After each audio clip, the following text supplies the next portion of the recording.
చిన్న ప్రార్థన. ప్రేమ కలిగిన తండ్రి, పరిశుద్ధుడా, మీ ఘనమైన నామమునకు స్తోత్రములు ప్రభు. మీరే ప్రభువా, ఈ దైనందిన జీవితంలో మేము ఎలా నడవాలి, ఎలా ప్రవర్తించాలి, ఎలా ప్రభు నీ చిత్త ప్రకారంగా ఈ లోకంలో జీవించాలి, ఎలాంటి జ్ఞానంతో ప్రభువా నిన్ను నమ్మాలి ప్రభువా, ఇవన్నీ మా హృదయాలలో నీ జ్ఞానము కొలది నడుచుకోవడానికి కృప చూపించండి. నీ దీనదాసుణ్ణి, ఏమాత్రము జ్ఞానము లేని నన్ను నీవే ప్రభువా నీ ఆత్మ సహాయంతో నీ జ్ఞానాన్ని ఇచ్చి నీవే ప్రభువా మాట్లాడడానికి కృప చూపించమని, మమ్ములను అర్హులుగా ఎంచమని ప్రభువా నీ దీనదాసుణ్ణి బలపరిచి స్థిరపరిచి నీ అమూల్యమైన నీ దక్షిణ హస్తంతో ప్రభువా నన్ను మమ్ములను ప్రభు నీ ఆధీనంలో ఉంచుకుని నీ జ్ఞానముతో మమ్ములను తండ్రి నడిపించమని కాపాడమని యేసు ప్రభు వారి శ్రేష్టమైన పరిశుద్ధమైన నామంలో ప్రార్థిస్తూ వేడుకొనుచున్నాము పరమ తండ్రి, ఆమేన్. ఇది చాలా ప్రాముఖ్యమైనటువంటి సమయం ఇది. ఎందుకంటే ఇది అందరికీ దక్కేది కాదు. ఇలాంటి సమయమే మనకు తెలుస్తుంది అన్నమాట. ఎలా తెలుస్తుందంటే, ఆదివారం అంటే ఒక ఆచారంగా అందరూ వస్తారు. ఇందులో భక్తితో సంబంధం లేదు. ఆదివారం అనేసరికి చిన్నప్పటి నుంచి ఉన్న అలవాటు, లేకపోతే దేవుని మందిరానికి వెళ్ళాలిరా అని ఏదో ఒక లోపల ఈ శరీరానికి ఒక గుణం ఉంది.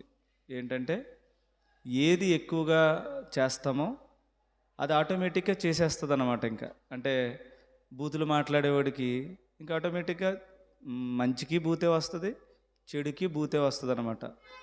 సరదాకి బూతే వస్తుంది, కోపానికి బూతే వస్తుంది. అదే పాటలు పాడేవాడికి ఇంక అలా బైక్ మీద వెళ్తూ అదొక అలవాటు పాడుతూ ఉంటాడు, బాత్రూంలో ఉన్న పాడతాడు, ఇంకా అదొక పాడటం అనేటువంటిది అలవాటు. అలాగే ఈ సిగరెట్ కాల్చే వాళ్ళకి, చుట్ట కాల్చే వాళ్ళకి, ఇలాంటి వాళ్ళకి ఏంటంటే అవసరం ఉన్న అవసరం లేకపోయినా ఇంకా అదొక అలవాటుగా శరీరం పీకుతూ ఉంటుంది అన్నమాట. అలా తిరిగే వాళ్ళకి ఇంక ఇంట్లో ఉండాలనిపించదు, ఇంకా కాలు నిలబడదంటారు కదా, అలాగా ఊరికే వెళ్ళిపోవాలి. ఎందుకు వెళ్తున్నాడో కూడా తెలియదు, అలా బయటికి వెళ్ళిపోతూ ఉంటారు. ఒకరికి ఇంట్లో ఉన్న వాళ్ళకి బయటికి రమ్మన్నారు, అదొక అలవాటు. ఏమాత్రం చిన్న అవకాశం వచ్చినా ఇంట్లో పోతారు, ఇంకా మళ్ళీ ఇంకా పిలిచినా రారు, ఏం చేసినా రారు, అదొక అలవాటు. సో అలా అలవాటు అంటే ఎలా వస్తుందంటే, మీకు ముందుగానే చెప్తున్నట్టుగా మనిషి ఏది నేర్చుకుంటాడో ఆ నేర్చుకున్నది సబ్కాన్షియస్ మెమరీలో ఉంటుందన్నమాట. టైం వచ్చేసరికి అలా మారిపోతాం మనం. అందుకని కొన్ని చోట్ల ఉండకూడదు మనం. అందుకని దేవుడు అన్నాడు, అపహాస్యకులు కూర్చుండి చోటన కూర్చోవద్దు అన్నాడు. కూర్చుంటే ఇంక అలాగే తయారవుతావు. మూర్ఖతరమునకు వేరే బతకండి. ఎందుకు బతకాలి? మూర్ఖుల్లా తయారవుతాం. అలాగా ప్రతిదీ మనం ఎక్కడుంటామో అదే అయిపోతాం, గ్యారంటీ అనమాట. ఇందులో ఏమీ సందేహం లేదు. అందుకని దేవుడు ఏమన్నాడంటే, ఆ దినము సమీపిస్తుంది కలదా, పరిశుద్ధ సంఘంగా ఎక్కువగా కూడుకోండి అన్నాడు. అంటే కూడుకుంటే ఏమవుతుంది? పాటలు పాడడం, దేవుని వాక్యం వినడం, వాక్యానుసారంగా ఎక్కువ ఆ విషయాలు వినడం వలన అవే మనకి తయారవుతాం, అలాగే తయారవుతాం అనమాట. అందుకని ఎక్కువగా భక్తిగా మారడానికి కారణం ఏంటంటే ఎక్కువగా కూడుకుని దేవుని మాటలు చెప్పుకోవాలి. అందుకని దేవుడు ఎంత వీలైతే అంత మీరు సమయాన్ని పోనవ్వకుండా దేవుని యొక్క వాక్యానుసారంగా బ్రతకమని దేవుడు చెప్తున్నాడు అనమాట. సో అందుకని ఆదివారం ఒక అలవాటుగా వచ్చేది ఉంటుంది, కానీ ఈ శుక్రవారం అలవాటు కాదు. ఇది కేవలం భక్తితో మాత్రమే వచ్చేవాళ్ళు తేలిపోతారనమాట. ఇంతమంది ఒక 200, 300 ఉన్న సంఘంలో ఇంకా 10కి ఒక సింగిల్ నెంబర్లు వచ్చేస్తాయి. అందుకని ఇందులోకి వచ్చేవాళ్ళు మంగళవారం వచ్చినా ఇప్పుడు వచ్చినా నాకు ఎందుకు అనిపిస్తుంది అంటే చాలా సంతోషం అనిపిస్తుంది. ఇది కొంచెం వాళ్ళకంటే కొంత ఉన్నతమైనటువంటి స్థాయిలో మీరు ఉన్నారని అర్థం అనమాట. సరే, అందుకని ఈ 2 రోజులకి నాకు చాలా ఇష్టమవుతుంది. కానీ దీని నుంచి ఇంకా దిగజారకుండా దీనికంటే ఇంకా ఉన్నతంగా ఎదగడానికి మీరు ప్రయత్నం చేయండి. అయితే తమ్ముడు ఏం చెప్పాడంటే, తమ్ముడు రవి అంటే జేమ్స్ అడిగిన ప్రశ్న ఏంటంటే, ఈ సృష్టి ఏదైతే మన కళ్ళ ఎదుట కనిపెడుతుందో, ఈవెన్ మనతో సహా యెహోవా చేశాడా యేసు ప్రభువు చేశారా అన్నది తన ప్రశ్న. అయితే ఏ సంఘంలో మీరు ఎక్కడికి వెళ్ళి చూసినా కూడా సృష్టికి సంబంధించినటువంటి ఆలోచన ఎలా ఉంటుందంటే, యెహోవా చేశాడంటే యెహోవా చేశాడంటారు, యేసు ప్రభువు చేశాడంటే యేసు ప్రభువు చేశాడంటారు అనమాట. అయితే ఇద్దరూ చేశారా అంటే మళ్ళీ లేదు, ఒక్కడే అంటారు. ఒక్కడే అంటే అప్పుడు మళ్ళీ ఏమవుతుంది, యెహోవాయే యేసు ప్రభువుగా వచ్చాడు కాబట్టి యెహోవాగా ఉన్నప్పుడు ఈ సృష్టిని చేశాడు. ఆ తర్వాత ఆయన మానవ రూపాన్ని ధరించి ఈ లోకములోనికి వచ్చాడు కాబట్టి యేసు ప్రభువుగా మన ముందు కళ్ళు ముందు కనపడుతున్న యెహోవాయే ఈ సృష్టిని, యెహోవాగా ఉన్న యేసు ప్రభువే ఈ సృష్టిని అంతటినీ కూడా చేశాడు అన్నది ది హైయెస్ట్ విశ్వాసులు నమ్ముతున్నటువంటి విషయం. నమ్మడం, గుర్తుపెట్టుకోండి, నమ్మడం. అబ్రహాము దేవుని నమ్మెను, అది అతనికి నీతిగా ఎంచబడింది. నీతిగా ఏ మనిషి అయినా ఏ వ్యక్తి అయినా ఎంచబడితే తప్ప వాడికి పరలోకం అనేది లేదు. కాబట్టి ఇప్పుడు నీతిగా ఎంచబడాలంటే ఏంటి విషయం? నీతిగా ఎంచబడాలంటే ఏంటి విషయం అమ్మా? నమ్మడం, అది నమ్మకం. ఇప్పుడు రవి విశ్వాసంలో ఏది నమ్మాలో, యెహోవా చేశాడని నమ్మాలా, యేసు ప్రభువు చేశాడని నమ్మాలన్న నమ్మకంలో క్లారిటీ లేదు. ఇప్పుడు మిమ్మల్ని కూడా అడుగుతున్నాను, యేసు ప్రభువు చేశాడా యెహోవా చేశాడా అన్న దాంట్లో ఖచ్చితంగా నమ్మి తీరాలి. నమ్మేది మళ్ళీ అబ్రహాము నమ్మినట్టు నమ్మాలి, అది నీతిగా ఎంచబడాలి. నమ్మకంలో విశ్వాసములో తేడా వచ్చిందనుకోండి, ఇంకంతే సంగతులు. 2000 పైన డినామినేషన్లు ఉన్నాయి, విశ్వాసాలు ఉన్నాయి, నమ్మకాలు ఉన్నాయి. అప్పుడు ఏదో నమ్మకంలోకి వెళ్తావు, ఒక్కటైనా నమ్మకంలోకి రావు. అయ్యయ్యో ఏంటి నేను ఎలా నమ్ముకున్నానని మనం రాజమండ్రి బస్సు ఎక్కాల్సింది కాకినాడ ఎక్కినట్టు ఉంటుంది అన్నమాట. డెస్టినేషన్ మనకి రాంగ్గా వెళ్ళాల్సి వస్తుంది. సరే, ఇప్పుడు అమ్మాయిని కొంచెం కంట్రోల్ చేయండి. ఇక్కడ మనం గుర్తుపెట్టుకోవాల్సిన విషయం ఏంటంటే, యెహోవా చేశాడా యేసు ప్రభువు చేశాడా అనే నమ్మకం కరెక్ట్గా నమ్మాలి. అది బైబిల్లో దేవుడు మనకి ఏదైతే విశ్వాసాన్ని ఉంచాడో ఆ నమ్మకం మాత్రమే మనకి తెలియాలి. నీ ఇష్టం వచ్చినట్టు నమ్మడానికి లేదు. అప్పుడు ఆదికాండం నుంచి మనం చూస్తే, ఆదికాండములో ఆదియందు దేవుడు భూమి ఆకాశములను సృజించెను. అప్పుడు దేవుడు అనే మాటలో ఎవరిని తెస్తావు, ఏ దేవుడని తెస్తావు అంటే ఆదియందు అన్నాడు కాబట్టి యెహోవా అని చెప్పుకోక తప్పదు. ఇంతకీ మీరేమంటారు? ఇప్పుడు యేసు ప్రభు అంటే వీళ్ళకి ముందు విషయం అర్థమైంది, ముందు తెలిసిందనమాట. సరే, వివరణ ఎలా చెప్తావు తల్లి? అంటే ముందు ఇది నేను చాలాసార్లు చెప్తున్నాను, ఇది ఎక్కడో రవి మిస్ అయినట్టున్నాడు. సరే, విషయం ఏంటి ఇప్పుడు? ఆన్సరు యెహోవా చేశాడా? ఏదో ఒకటి చెప్పండి నాకు. అలా వద్దు, ఇంక చెప్పుకుందాం. నువ్వు అన్నది కరెక్టేమ్మా, రైటే. కానీ విషయంలోకి తేలడం కోసం యెహోవా అని చెప్తారా, యేసు ప్రభు అని చెప్తారా? చెప్పాల్సి వస్తే ఒక్కటే చెప్పేదోటి అంటే ఏం చెప్తావు?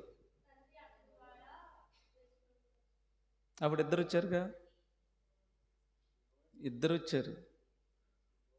వచ్చారు. యెహోవాయే చేశాడు అంటున్నాడు ఎవరు? చంద్రశేఖర్. మీరేం ఏకీభవిస్తారా? యేసు ప్రభు చేయలేదా? మరి అప్పుడు ఏదో ఒక్కటి చెప్పాలన్నప్పుడు ఏది చెప్తారు? యెహోవాయే అని ఇంకా స్టాండ్గా తీసుకున్నాడు. ఎందుకు యెహోవా అని చెప్తున్నారు? కలిగి ఉన్నది ఏది ఆయన లేకుండా అంటే అక్కడ ఎవరు? యేసు ప్రభువు లేకుండానని.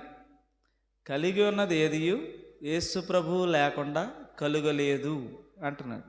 అప్పుడు కలిగి ఉన్నది ఏది యేసు ప్రభువు లేకుండా కలగకపోతే మరి సృష్టి చేసింది ఎవరప్పుడు?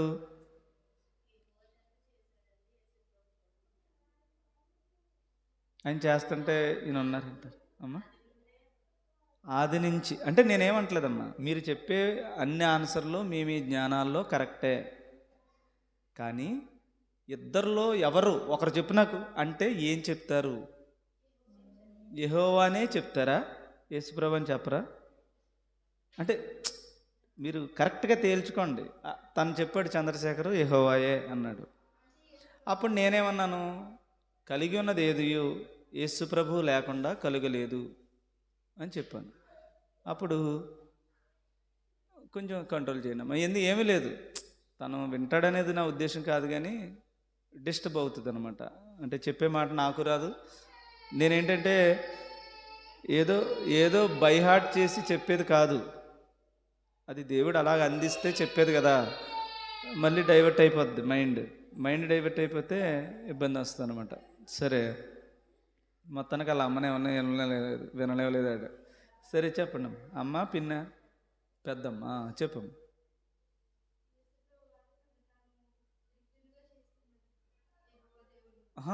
యేసు ప్రభువా యెహోవా అంటే నీ ఆన్సర్ ఒక్కటే అయితే ఏం చెప్తారంటున్నాను? యేసు ప్రభు అని దేవు అంటుంది, నువ్వేమో యెహోవా అంటున్నావు. నువ్వేమో యెహోవా అంటున్నావు. నువ్వేరా సుప్రియ, హారిక, మీరేమంటారు? సరే, ఏమంటారనేది ఇంకా విషయంలో చెప్పాల్సి వస్తుంది. ఇప్పుడు చెప్పేస్తే ఇంకా ఏంటంటే మీకు వెంటనే విషయం తేలిపోతుంది, కాబట్టి వినాల్సిన పని లేదు మాకు అన్నట్టు ఉంటారని నేను చెప్పట్లేదు. ఏదో ఒకటే చెప్పాల్సి వస్తే ఒకటే చెప్పాలి కూడా, రెండు చెప్పడానికి వీలు పడదు. సృష్టికర్త ఎవరు అంటే ఒకరే చెప్పాల్సి వస్తుంది. సృష్టికర్తలు ఎవరు అంటే ఇద్దరం చెప్పాల్సి వస్తుంది. సో సృష్టికర్త అంటే చాలా, ఇందులో విశ్వాసం తేడా వచ్చిందంటే అబ్రహాము కోవలోకి వెళ్ళం మనం. మళ్ళీ మనం విశ్వాసాలు వేరైపోతాయి. ఈ ప్రపంచంలో ఉన్న ప్రతి ఒక్కరూ ఇంచుమించుగా 90% ఆర్ 80% యేసు ప్రభువే చేశాడు అని ఖచ్చితంగా ఉంటుంది. యెహోవా అంటే ఆయన మళ్ళీ యెహోవా ఏంటి అంటారనమాట ఎక్కువ మంది. సరే, మన విశ్వాసం ఏంటనేది నెమ్మదిగా చూద్దాం. ఆదియందు దేవుడు భూమి ఆకాశములను సృజించెను. భూమి నిరాకారముగాను శూన్యముగాను ఉండెను. చీకటి అగాధ జలము పైన కమ్మి ఉండెను. దేవుని ఆత్మ జలముల పైన అల్లాడుచుండెను. ఏమ్మా, ఇది సృష్టి ఆరంభంలో, సృష్టి లేనప్పుడు. ఎందుకంటే నిరాకారముగాను శూన్యముగాను ఉందంటే అప్పటికి సృష్టి లేదు. ఆది యందు ఇంకా ఫస్ట్ ఏదైతే స్టార్ట్ అవుతుందో అప్పుడు ఉన్నటువంటి ఒక ఆయన, తండ్రి అయినటువంటి దేవుడు ఆది యందు ఏం చేశాడమ్మా? నిరాకారముగాను శూన్యముగా ఉన్నటువంటి ఈ సృష్టిని ఆయన కలుగు చేశాడు అని బైబిల్ మనకి చెప్తుంది. ఇప్పుడు సృష్టికి ముందు యెహోవా తర్వాత మధ్యలో ఏమైనా జరిగిందా? సృష్టికి ముందు యెహోవాకు తర్వాత ఏమైనా జరిగిందా మధ్యలో? సృష్టికి ముందు యెహోవాకు తర్వాత మధ్యలో ఏమన్నా జరిగిందంటారా? తండ్రి అయినటువంటి దేవుడు తన కుమారుడైన యేసు ప్రభువుని ఆది సంభూతుడు, ఆది యందు కన్నవాడు, బిగాటన్ సన్ అంటాం ఇంగ్లీష్లో. అంటే ఆది యందు ఒక్కడగా ఉన్న దేవుడు ఒక్కడైన తన కుమారుడిని ఆది సంభూతుడు, ఆది యందే తన బిడ్డనే కలుగు చేసుకున్నాడు కదా. కలుగు చేసుకున్న తర్వాత సృష్టి జరిగింది. ఇప్పుడు సృష్టికి ముందు ఎవరెవరు ఉన్నారు? అప్పుడు యేసు ప్రభువు ఉన్నాడు, యెహోవా ఉన్నాడు కదా. ఎందుకని మీకు ఎలాంటి క్లారిటీ రావాలంటే, ఆది యందు దేవుడు భూమి ఆకాశములను సృజించాడు అన్న దగ్గర యేసు ప్రభు గురించి క్లారిటీ రాలేదు మీకు. అప్పుడు యోహాను సువార్త 1వ అధ్యాయంలోకి వచ్చినప్పుడు ఆది యందు వాక్యముండెను. జాగ్రత్తగా గుర్తుపెట్టు, కంగారు పడకుండా. ఆది యందు వాక్యముండెను, వాక్యము దేవుని యొద్ద ఉండెను. ఏమా వినండి, దేవుని యొద్ద, దేవుడనే ఒక ఆయన దగ్గర ఏముందట? వాక్యం ఉందట. ఆ వాక్యము దేవుడై ఉన్నాడు. అంటే దేవుని యొద్ద దేవుడై ఇంకొక ఆయన ఉన్నాడు అని, అంతేనా? ఆది యందు వాక్యం ఉంది. ఆ వాక్యము ఎవరట? దేవుడు అని చెప్తున్నాడు అక్కడ. వాక్యము దేవుడా, దేవుడై ఉన్న దేవుడు అంటున్నాడా? ఆది యందు వాక్యం ఉండెను. ఆ వాక్యము ఎక్కడుంది? దేవుని యొద్ద ఉంది.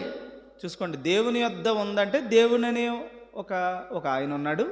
ఆయన యొద్ద ఏముంది? వాక్యం అనే దేవుడు ఉన్నాడు. ఆ వాక్యము శరీరధారి అయి వచ్చిందనేసరికి ఆ దేవుడై ఉన్నాడు కదా, యేసు ప్రభు అయి ఉన్నాడు. కాబట్టి ఆది యందు యేసు ప్రభు, ఆది యందు తండ్రి అయినటువంటి దేవుడు ఇద్దరు ఉన్నారు. అందులో తండ్రి అయిన దేవుడు వచ్చాడా, వాక్యం అనే దేవుడు వచ్చాడా కిందకి? మనం కిందకు వస్తే అర్థమవుద్ది. వాక్యం అనేటువంటి దేవుడు శరీరధారి అయి ఈ లోకానికి వచ్చాడని బైబిల్ చెప్తుంది. మరి ఇంక యెహోవా దిగొచ్చాడని చెప్పేవాళ్ళు అందరూ విశ్వాసం మారిపోతుంది. ఇక్కడ ఈ వచనంలోనే పోతుంది. ముందెందుకు వెళ్తే ఇంకా తెలుస్తుంది అనుకోండి. అందుకని యెహోవా తండ్రి అయినటువంటి దేవుడు, తండ్రి అయినటువంటి యెహోవా తన కుమారుడైన యేసు ప్రభువుని కలుగజేసుకున్నాడు. తదనంతరం సృష్టి జరిగింది. సృష్టిలో ఎవరి ముందు? మనిషి ముందా, ప్రకృతి ముందా? అక్కడ మీకు ఉంది, మొదటి రోజు, రెండో రోజు, మూడో రోజు అని చెప్తూ చివరి 6వ రోజున దేవుడు నరుణ్ణి తయారు చేశాడు అనేది మనకు అక్కడ తెలుస్తుంది కదా. ఆది యందు ఏం చేశాడమ్మా? సృష్టి మొదటి రోజు, రెండో రోజు, మూడో రోజు అని ఉంది కదా. అవన్నీ జరిగిన తర్వాత ఏమి జరిగింది?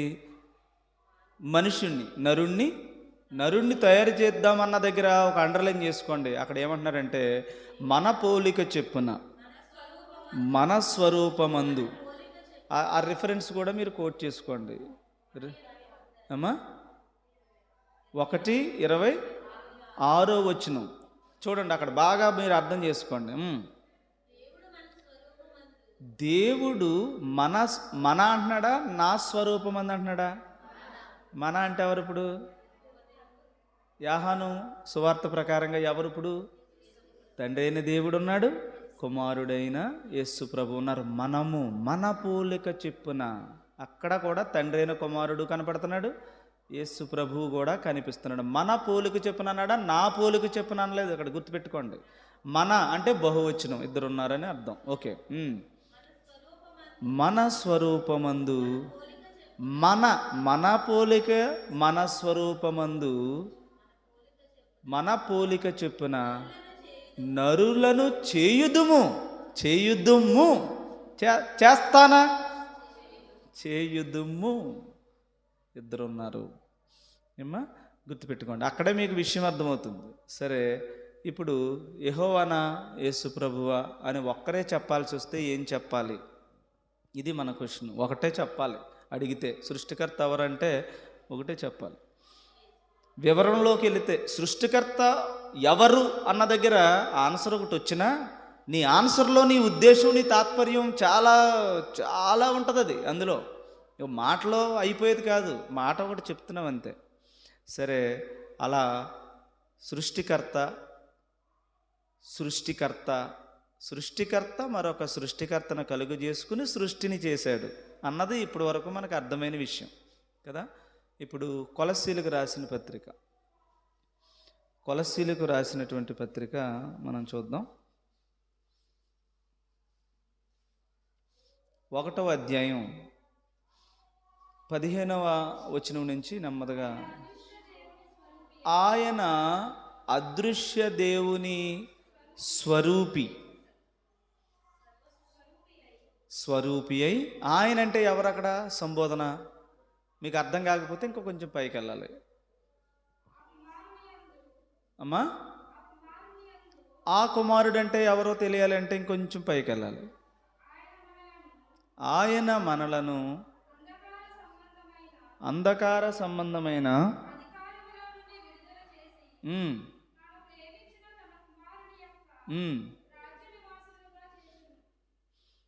రాజ్య నివాసులుగా చేసిన. ఇంతకీ ఆయన అన్న పదం ఎవరిక్కడ? యేసు ప్రభువే. అప్పుడు ఇంకా పైకి వెళ్ళాలి. అంటే మీకు జస్ట్ తెలుసుకుని రండి అంతే, అంతా చెప్పడానికి వీలు పడదు. కానీ మనకి ఏదైతే కీనోట్ మనం ఇప్పుడు నేర్చుకుంటున్న పాఠం ఏముందో అక్కడికి వద్దాం. అక్కడ ఆయనను ఆయనను ఆయనను అంటున్న ఆయన ఎవరు?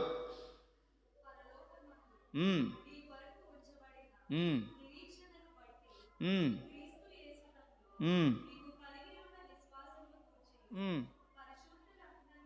ఉమ్, ఉమ్, ఉమ్. అక్కడ ఫుట్ నోట్లో మీకు అంటే అక్షరాల మధ్యలో వివరణ రాసి ఉంటే చూడండి. అక్కడ బ్రాకెట్లో రాసి ఉన్న పదం చదవండి. కుమారుడు అనే పదం దగ్గర తన తన అంటే ఎవరు అక్కడ? అర్థం వచ్చాడైనా తన అనేటువంటి మాట ఏమో యెహోవా, కుమారుడు ఎవరు? యేసు ప్రభు.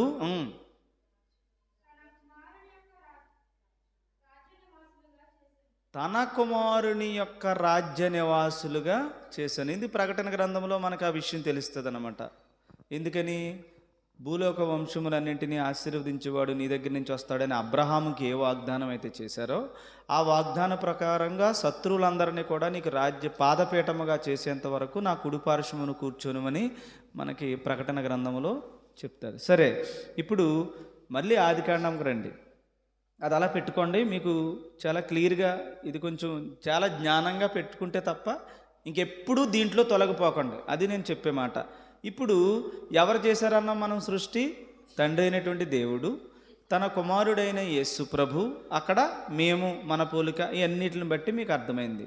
అయితే ఇందులో ఇంకొక విషయం ఏంటంటే యెహోవాను చేయలేదు, యేసు ప్రభు కూడా చేయలేదు సృష్టి. నమ్ముతారు మీరు? ఆజ్ఞాపిస్తే జరిగింది. ఇప్పుడు భూమితో చెప్పిన మాట ఉంటుంది చూడండి. భూమికి దేవుడు చెప్పినటువంటి మాట ఆ మొదటి దాంట్లోనే భూమికి ఆజ్ఞాపిస్తాడు. భూమిని ఆజ్ఞాపిస్తే చెట్లు మొలిపించమంటే చెట్లు, సముద్రమునికి ఆజ్ఞాపిస్తే సముద్రంలో ఉండేటువంటి చేపలు,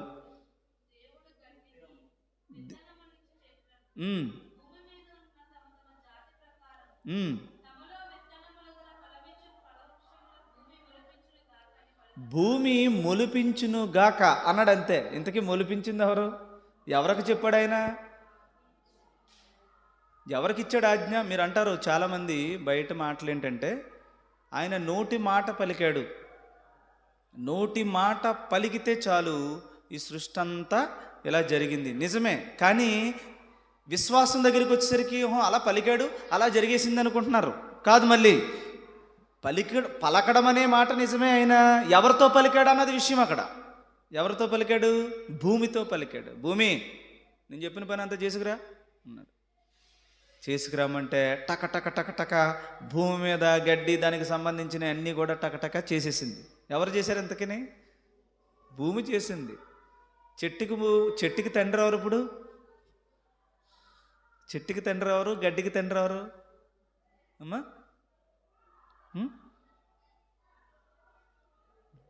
ఎవరు కలుగు చేయమంటే కలిగింది? కాసేపు దేవుడిని పక్కన ఎడదాం, మీకు అవగాహన కోసం చెప్తున్నాను. తండ్రి అయినటువంటి దేవుడు, కుమారుడైనటువంటి యేసు ప్రభు, వాళ్ళు మాట సెలవిచ్చారు. ఇంతకీ పని చేసింది ఎవరా అని? ఎవరు? మొక్కను మొలిపించింది తండ్రి ఎవరు? ఇప్పుడు మొదలకి మీరు అందరూ కూడా దేవునికి సంబంధించిన భక్తులే, దేవుని బిడ్డలే, దేవునికే ప్రార్థన చేస్తారు, దేవుని మాటే వింటారు, దేవుడు చెప్పిందే చేస్తారు. మొదలకి ఆయన దగ్గరికి వెళ్ళాలంటే ముందు ఎవరి మాట వినాలి? ఇక్కడ ఇప్పుడు నా మాట మీరు వింటలేదమ్మా, మా పాస్టర్ గారు మాకు వద్దు, ఆయన మాట మేము వినం, ఆయనకి మేము లోబడం, మా ఇష్టానుసారంగా మేము ఉంటాం, దేవుడికే లోబడతాం, పాస్టర్ గారు వస్తే మేము పక్కకి గెంటేస్తాం అన్నారు అనుకుందాం. ఊరికే యేసు ప్రభు కానీ యెహోవా దేవుడు కానీ మిమ్మల్ని యాక్సెప్ట్ చేస్తాడని అనుకుంటున్నారా? మీరు చాలా భక్తిపరులు, నేను మళ్ళీ చెప్తున్నాను, చాలా చాలా భక్తిపరులు. యేసు ప్రభు అన్నా చాలా భక్తి ఉంది, యెహోవా అన్న భక్తి ఉంది, పాస్టర్ గారు అంటే మాత్రం లేదు మీకు. అప్పుడు మీరు వెళ్తారనుకుంటున్నారా పరలోకం? క్వశ్చన్ గుర్తుపెట్టుకోండి. సరే, కానుకలు పెట్టే దగ్గరికి ఒక అతను కానుక పెట్టుకుని స్పీడ్గా వచ్చి వేయడానికి వస్తున్నాడు.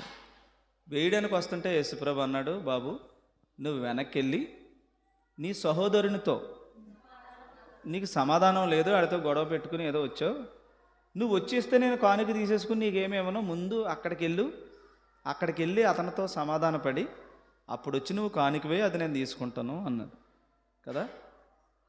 ఇప్పుడు వీడు పరలోకం వెళ్ళాలంటే యేసుప్రభు దగ్గరే కదా, చెప్పినట్టే కదా చేస్తున్నాడు. కానీ అక్కడ ఏదైతే వాడు చేయలేని కారణంగా వాడు ఈ కానుక ఇవ్వడానికి అర్హత వాడికి లేదు. ఏమ్మా, ఇప్పుడు మీరు సేవకుడిని కొట్టేశారు మాట. సేవకుడి మాట అంటే లెక్కలేదు. ఎక్కడైనా గుడిగా పడితే దండం పెట్టి మోకాళ్ళు హెత్తనం. నిన్ను అస్సలు పొరపాటుని కూడా దేవుడు క్షమించడు. గుర్తుపెట్టుకో. నువ్వు యేసు ప్రభువుని ఎంత ఆరాధించినా కూడా దేవునికి ఏమాత్రం ఇష్టం ఉండదు. ఎందుకని? పోనీ నా మాట వింటున్నావు, చూడండి ఎలా ఉంటుందో వాక్యం, ఎంత జ్ఞానంగా మీరు ఉండాలో చెప్తున్నాను. నా మాట వింటున్నారు, యెహోవా మాట వింటున్నారు, యేసు ప్రభు మాట వింటున్నారు, సేవకుడు మాట వింటున్నారు. ఇంట్లో అమ్మ నాన్న మాట వింటలేదు.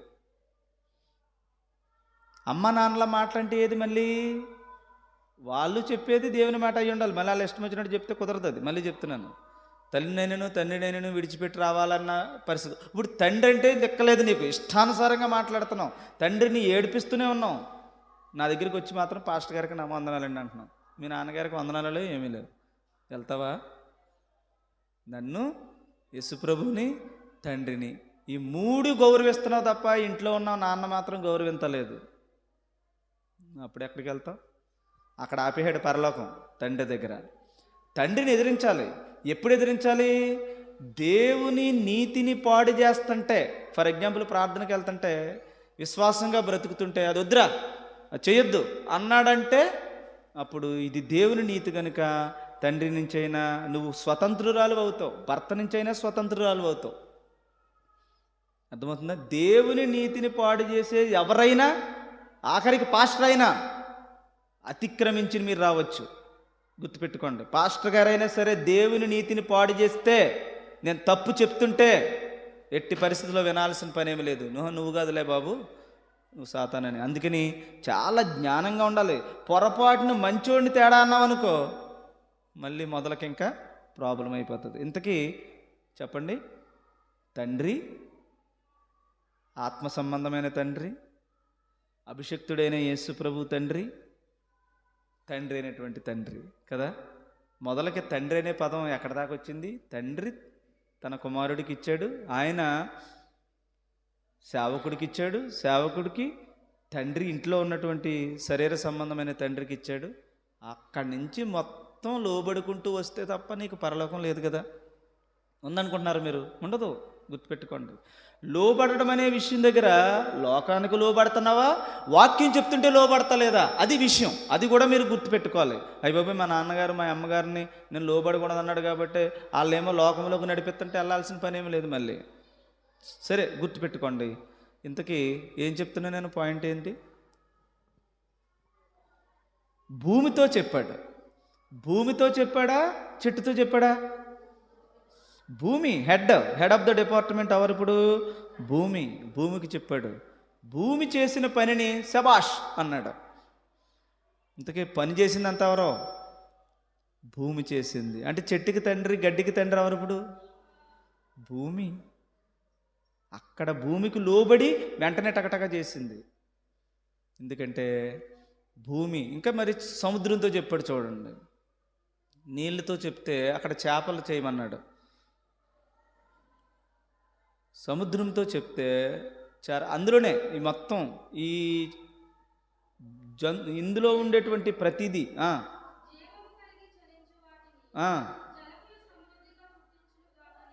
జలములు సమృద్ధిగా పుట్టించమని జలములతో చెప్పాడు. జలములు చేశాయా? చెప్పిన ఆయన చేశాడా? జలములే పుట్టించాయి. అర్థమవుతుందా? ఇప్పుడు చేపలకి తండ్రి ఎవరు? నీరు. అదనమాట. ఒకసారి నీటిని విడిచిపెట్టి చేప బయటకు వచ్చింది అనుకోండి, చచ్చి ఊరుకుంటుంది. అర్థమవుతుందమ్మా? ఇవన్నీ మీరు చాలా జాగ్రత్తగా నేర్చుకోవాలి. ఇంతకీ సృష్టికర్త ఎవరు? ఇప్పుడు చేపకి ఊరికే మిమ్మల్ని అడుగుతున్నాను, సృష్టికర్త ఎవరు అంటే ఎవరు చెప్పాలి ఇప్పుడు? నీలని చెప్తుందా? యేసుప్రభు మాట చెప్పాడు కాబట్టి యేసుప్రభు అంటదా? యేసుప్రభుకి ఇంకొక మాట చెప్పాడు ఆయనని చెప్తుంది, ఎవరని చెప్తుంది పాపం? గుర్తుపెట్టుకోండి ఎలా ఉంటుందో చిక్కుముడి. అందుకని ఒక డినామినేషనోడు, అరే భూమి చేసిందిరా, భూమి చేస్తే నువ్వు యేసుప్రభు అంటావు నువ్వు, అందుకని నాది ఈ డినామినేషను. లేదు, యేసుప్రభు చెప్పాడు అక్కడ కాబట్టి నా డినామినేషన్ యేసుప్రభు, నాది చర్చ్ ఆఫ్ క్రైస్ట్, యెహోవాకు మాకు సంబంధం లేదు. అప్పుడు నేనంటాను, యెహోవా యేసుప్రభుకు చెప్పాడు. అపోస్తల కార్యాలు 4వ అధ్యాయం ప్రకారం 27వ వచనం ప్రకారం ఇవన్నీ చేయడానికి యేసుప్రభుని ఎందుకు అన్నాడట? తండ్రి అనేది ఏమి జరగాలని? నీ హస్తమును, నీ సంకల్పమును ఎవరు నిర్ణయించుకున్నారు? ముందు తండ్రి అయినటువంటి దేవుడు ముందుగా నిర్ణయించుకుని అవన్నీ చేయడానికి నీవు అభిషేకించి, అభిషేకం అంటే ఏంటి?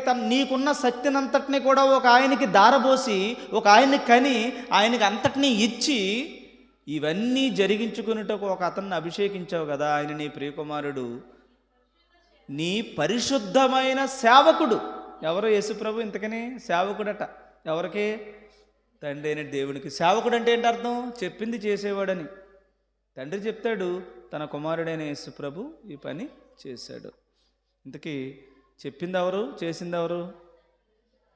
ఉంది కదా అక్కడ క్లియర్గాని.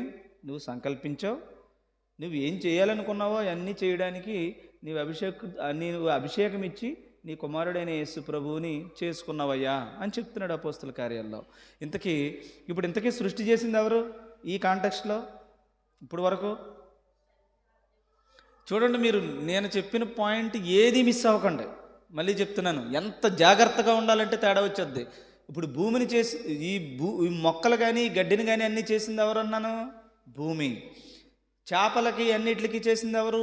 జలములు కదా. ఇవన్నీ చేసినప్పుడు ఎక్కడి నుంచి రావాలి మీరు? సృష్టికర్త అంటే ఇప్పుడు చెట్టు దగ్గరికి వెళ్ళి నీ సృష్టికర్త ఎవరంటే ఎవరని చెప్తే ఇప్పుడు భూమి దగ్గర నుంచి రావాలి. గుర్తుపెట్టుకోండి, భూమి దగ్గర నుంచి రావాలి. భూమి దగ్గర నుంచి వెనక్కి రండి, చెట్టు దగ్గర నుంచి వెనక్కి రండి. చెట్టు, భూమి, యేసు ప్రభు, తర్వాత యెహోవా కదా. ఇప్పుడు సృష్టికర్త ఎవరు అంటే ఏం చెప్తారు? ప్రశ్న బట్టి ఉంటుంది విషయం. ఇప్పుడు సృష్టికర్త అంటే సింపుల్గా ఒక్కరు చెప్పండి. ఇప్పుడు ఈ పాఠంలో యెహోవా ఎలాగా?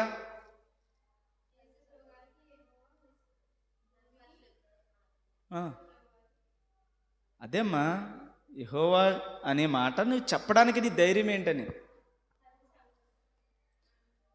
అసలు ఏమీ లేనప్పుడు ఉన్నవాడు ఆయనే. మిగతా వాళ్ళందరూ కలుగు చేసుకున్న వాళ్ళే. ఇప్పుడు యేసు ప్రభు సృష్టి చేశాడు అన్నది నిజం. కొలస్సీ పత్రిక అప్పుడు అది చదవండి, మీకు వివరణలో చెప్తాను. అదృశ్య దేవుని, ఇప్పుడు అదృశ్య దేవుడు అంటే ఏంటి? యెహోవా దేవుడిని ఎవరో చూడలేదు. ఆయన ఎవరికి ఎప్పుడు కనపడ్డు. మరి చాలామంది మోషే యెహోవాని చూశాడు కొండ మీదకి, సీనాయి కొండ మీదకి వెళ్ళిన తర్వాత చూసి కళ్ళుదిరి కింద పడ్డాడంట అనే ప్రసంగాలు జరుగుతాయి. మీకు ఎక్కడైనా వినలేదు ఇంతవరకు మీరు? చూసి కళ్ళు తిరిగి పడ్డాడు, యెహోవా పక్కన చూశాడు, వెనక వైపు చూశాడు అనే మాట చెప్తూ ఉంటారు మీకు. ఇంతకీ చూశాడమ్మా? చూశాడని ఉంటుంది అక్కడ. చూశాడంటారా అని. ఇప్పుడు ఇక్కడ ఏమంటున్నాడు? ఇప్పుడు మీరు కొలసి అదృశ్యుడు, ఆయన ఎవరు చూడలేదు. అదృశ్య దేవుని స్వరూపాన్ని, సర్వ సృష్టిని, ఆది సంబుధుడు అంటే ఎవరు అక్కడ? యేసు ప్రభు. ఆదిలోనే కలిగి ఉన్నవాడు, ఆదిలో కలుగు చేసుకున్నవాడు ఆ యేసు ప్రభువుని ఎలా అంటే ఆకాశమందు ఉన్నాయి. చూసుకోండి జాగ్రత్తగా. ఆకాశమందు ఏమేమి ఉన్నాయి?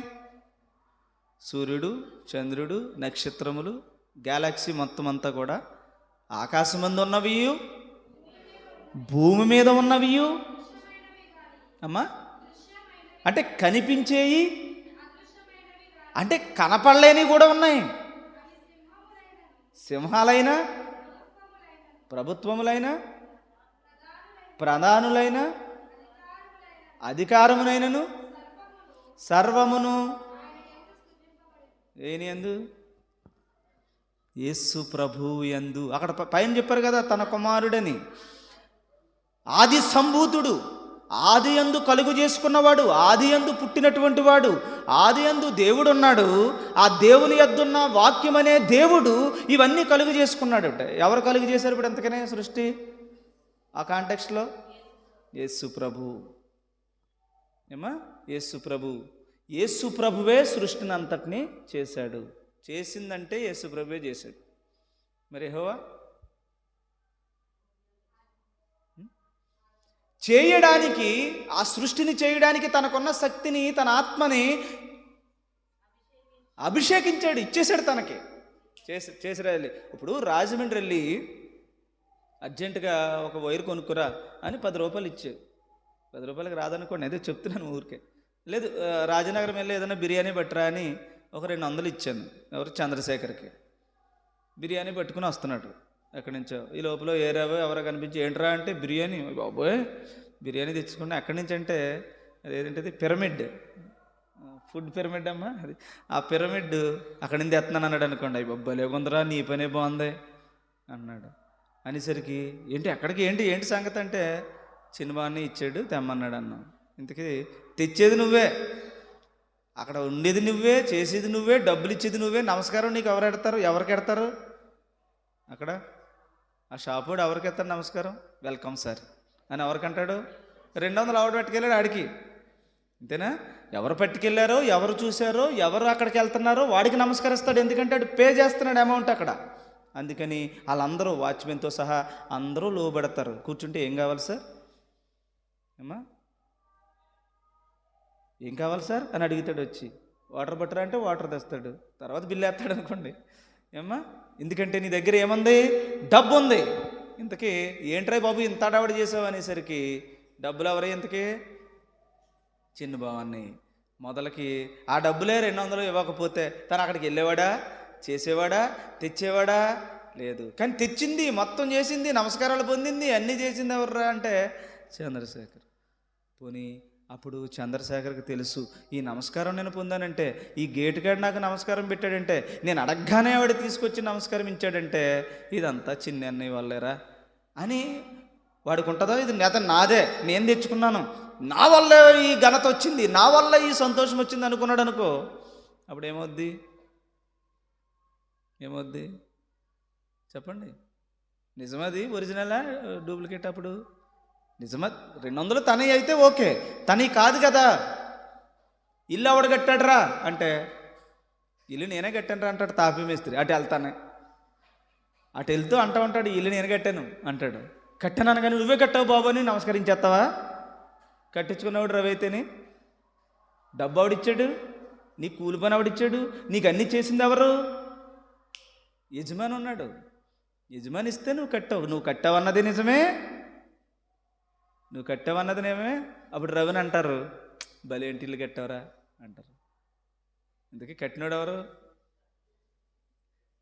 డబ్బు అంతానేమో రవిది, కట్టినోడేమో తాపి మేస్త్రి. బయటికి వెళ్తుంటే ఇద్దరు నాది నేనే కట్టాను అంటున్నారు. అప్పుడు నువ్వేమనుకుంటావు? విన్నా మూడోవడివి నువ్వేమనుకుంటావు? తాపి మేస్త్రి కట్టాడు అనుకుంటావా? కట్టాడన్నది నమ్ముతావు. ఏమని నమ్ముతావు? ఆ ఇంటిని డిజైన్ నాదే, నేనే చేశాను, అన్నీ నేనే కట్టానని నమ్ముతావు తప్ప మొత్తం డబ్బంతా ఈడే తెచ్చాడు, మొత్తం ఎక్కడో అప్పు చేశాడు, దానికి అయినటువంటి 10 లక్షల క్యాష్ ఈడిదే అని నమ్ముతావా నువ్వు? అలా నమ్ముతున్నారు మరి లోకం. అంటే మీకు అర్థమవడం కోసం దేవుని జ్ఞానాన్ని కిందకి తీసుకొచ్చి చెప్తున్నాను మీకు, అంతే. ఇప్పుడు ఇంతకీ సృష్టి చేసింది ఎవరు అక్కడ? యేసు ప్రభు మొత్తం అంతా ఈ సృష్టిని అంతటినీ చేశాడు. ఎవరికి ఆజ్ఞాపించాడు? ఆయన మాత్రం చేశాడా? ఆయన ఇంకొకరి చేత చేయించాడా? సబ్ కాంట్రాక్ట్ వాళ్ళు కాంట్రాక్ట్లో ఒకరికి మేస్త్రికి మనం ఇస్తే మళ్ళీ వాళ్ళు ఇంకొకరికి ఇస్తారు. తెలుసా మీకు? సబ్ కాంట్రాక్ట్ ఉంటుంది. తెలుసా మీకు?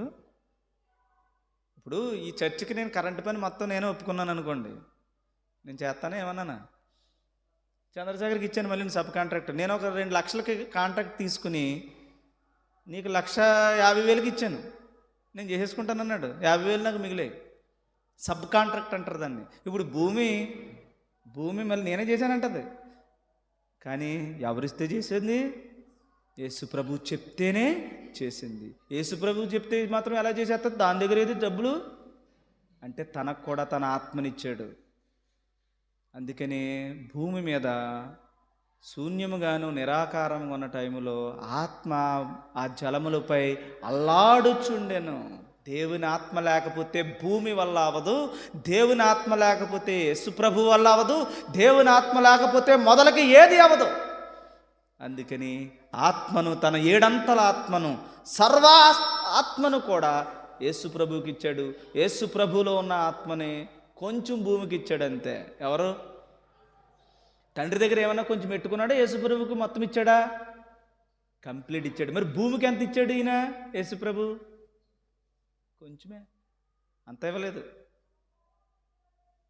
కేవలం భూమి మీద ఉన్నటువంటి మొక్కలు మాత్రమే మొలిపించగలదు భూమి, ఇంకేం చేయలేదు. భూకంపం రావాలంటే మళ్ళీ ఆజ్ఞ యేసు ప్రభు దగ్గరికి రావాలి. భూకంపం తప్పించమంటారా? తప్పించావు. రాయితో మాట్లాడు. అర్థమవుతుందా? సముద్రమైనా ఎవరైనా సరే ఏ పని ఇచ్చాడో ఆ పని చేయాలి. యేసు ప్రభు అయితే ఏదైనా చేయొచ్చు. అర్థమవుతుందమ్మా? సర్వాధికారి అయిన దేవుడుగా తండ్రి అయినటువంటి దేవుడు ఇచ్చేశాడు. ఎవరికి? ఈయనేమో అదృశ్యుడు, ఆయన ఎవరికి కనపడ్డు. చేసేదంతా ఎవరు? తన కుమారుడే. మొత్తం అంతా చేయడానికి తండ్రి అయిన దేవుడు తన కుమారుణ్ణి కన్నాడట. ఆ యేసు ప్రభు ద్వారానే మొత్తం ఏదైనా సరే, నిత్య జీవమైనదే, నిత్య నరకమైనదే. యేసు ప్రభు లేకుండా ఇంకా ఎవడ వల్ల ఏమీ లోకంలో అవ్వదు. అదంతా తండ్రి అయినటువంటి దేవుడు ఇచ్చాడు. ఇప్పుడు చెప్పండి, సృష్టికర్త ఎవరు? భూమా? యేసు ప్రభువా? తండ్రి అయిన దేవుడా? చెప్పాల్సి వస్తే ఏం చెప్తారు? తండ్రి అయినటువంటి దేవుడు. ఎవరు చేశారా అంటే, ఎవరు చేశారు సృష్టి? చేశారంటే ఇప్పుడు ఎవరు చెప్తారు మీరు? మొదలకి ఒక్కలే చెప్పాల్సి వస్తే తండ్రి అయినటువంటి యెహోవా దేవుడు. ఎవరి ద్వారా చేశాడు అన్న దగ్గరికి వచ్చేసరికి యేసు ప్రభు ద్వారా చేశాడు. యేసు ప్రభు ఎవరి ద్వారా చేయించుకున్నాడు? భూమి ద్వారా. ఎవరికి చెప్తే వాళ్ళ ద్వారా చేయించుకున్నాడు. ప్రశ్నను బట్టి సృష్టికర్త ఎవరు అంటే యెహోవా అని చెప్పాలి. ఎవరు చేశారు అంటే యేసు ప్రభు చేశారు, తండ్రి తన యొక్క ఆత్మ ద్వారా. అర్థమవుతుందా మీకు? అందుకని సృష్టికర్త అనేసరికి యెహోవాయే రావాలి. సృష్టికర్త మాత్రమే కాదు.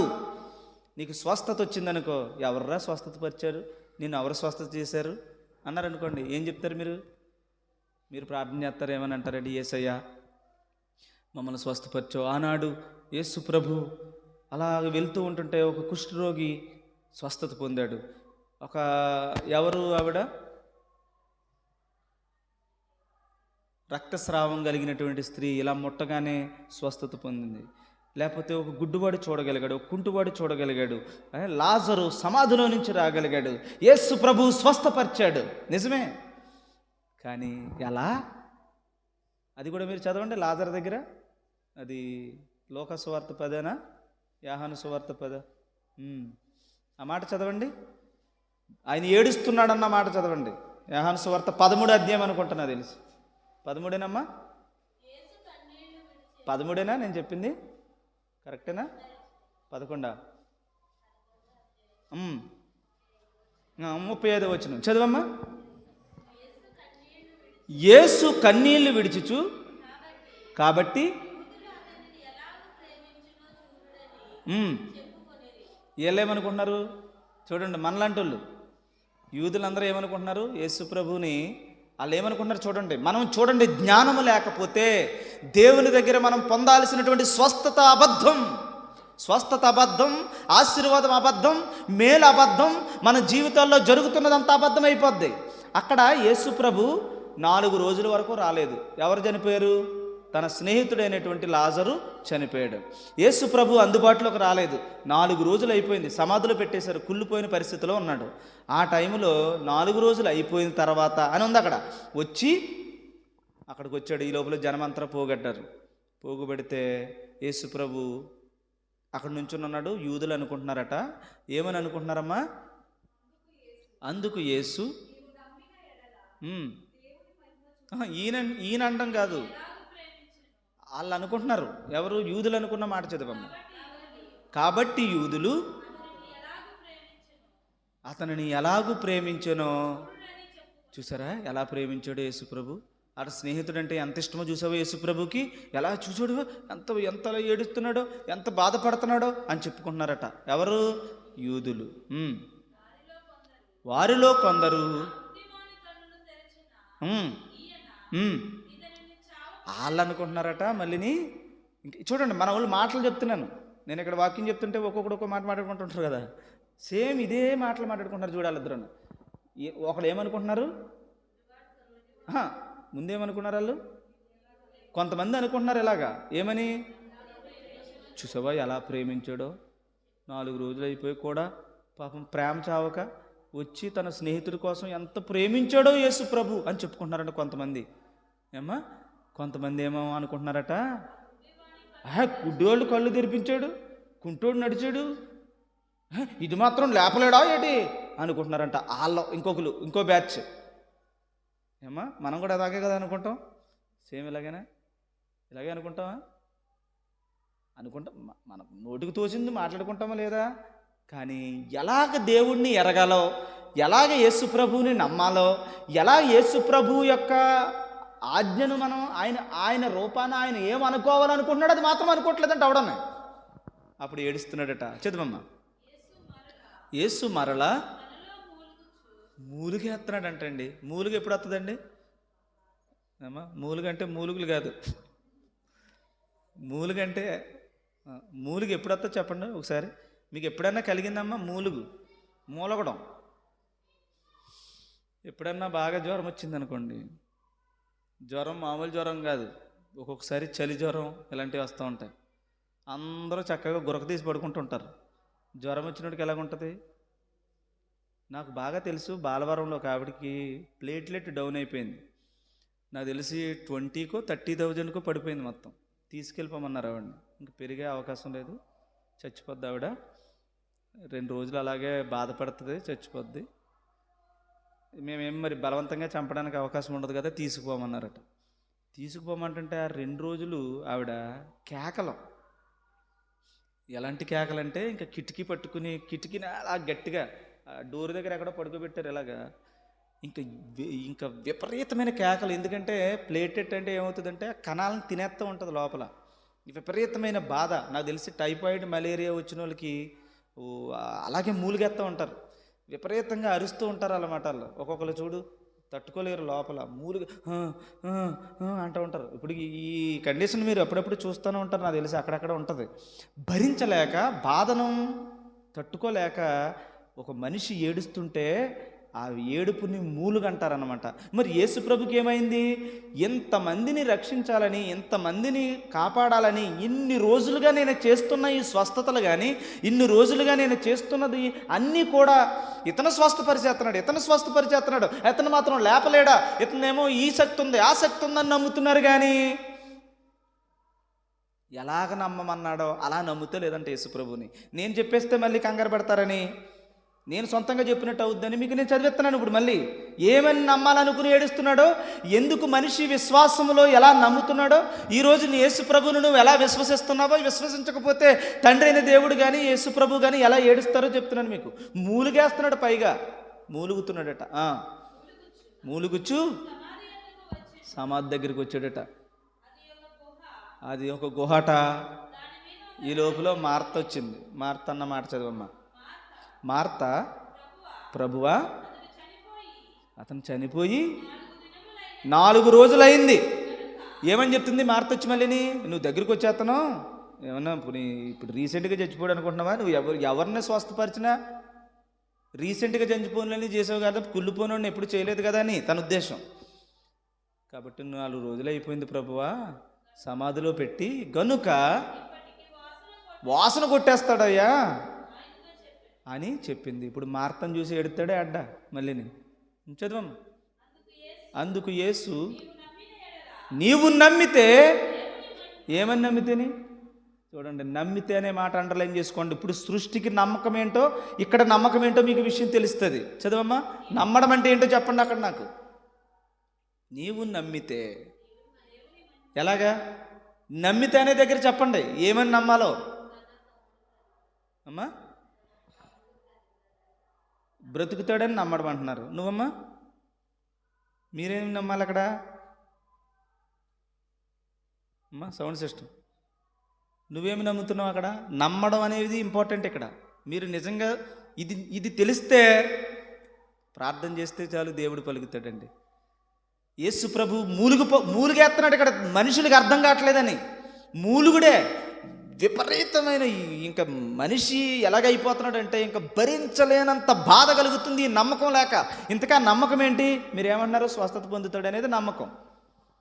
మార్తకు అక్కడ నమ్మకం లేదు కాబట్టి అక్కడ ఆమె ఏమవుతుంది? నమ్మలేని కారణంగా యేసు ప్రభు అక్కడ బాధపడుతున్నాడని. అంతేనా? ఇప్పుడు నమ్మడం అంటే ఏంటది? అక్కడ స్వస్థత పొందుతాడనా ఇంకేమన్నానా? చదవండి. మీరు ఎవ్వరూ నమ్మలేదు ఎంతకని అంటే మీరు ఎవ్వరూ వెళ్ళరు పరలోకం, ఎవ్వరు. ఇక్కడ ఈ మాట మీరు నమ్మడం అనే మాట దగ్గర ఇప్పుడు యూదులు అనుకుంటున్నారా లేదా?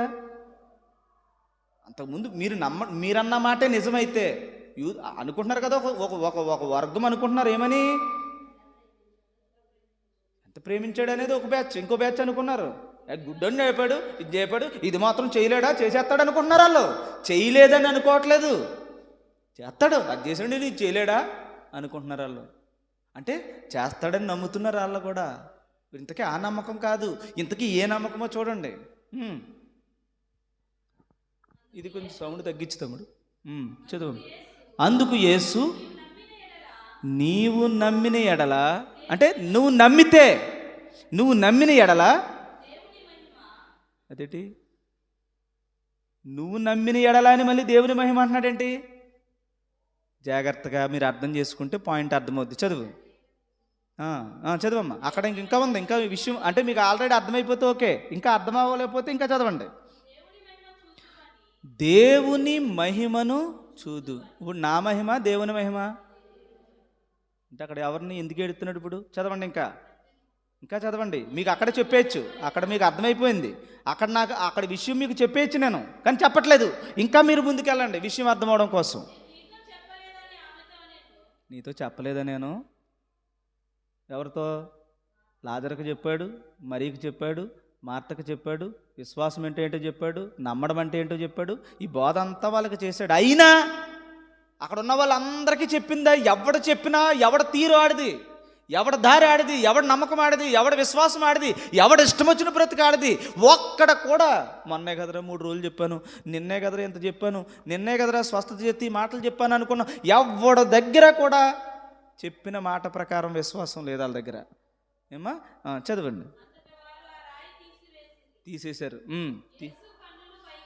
కన్నులు పైకెత్తి, తండ్రి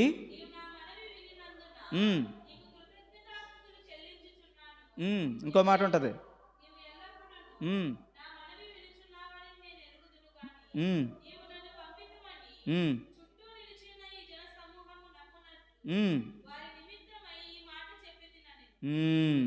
ఏం చెప్తున్నాడు ఇప్పుడు? అక్కడ బిగ్గరగానే మాటలేదా ఈ మాట? బిగ్గరగా చెప్పాడు. ఇప్పుడు ఈ మాట చూడండి, జాగ్రత్తగా వినండి. ఇంతకీ ఏం చెప్పాడు? ఏది నమ్మలేదని చెప్పాడు అక్కడ. నమ్మడం అంటే ఏంటి? అది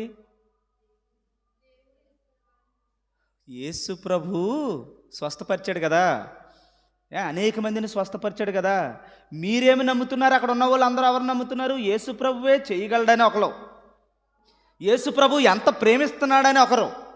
ఆఖరికి మరి మార్త కూడా ఏమని విశ్వసిస్తుంది? ప్రభువా కుళ్ళిపోయాడు, స్మెల్ వస్తాడు అంటుంది.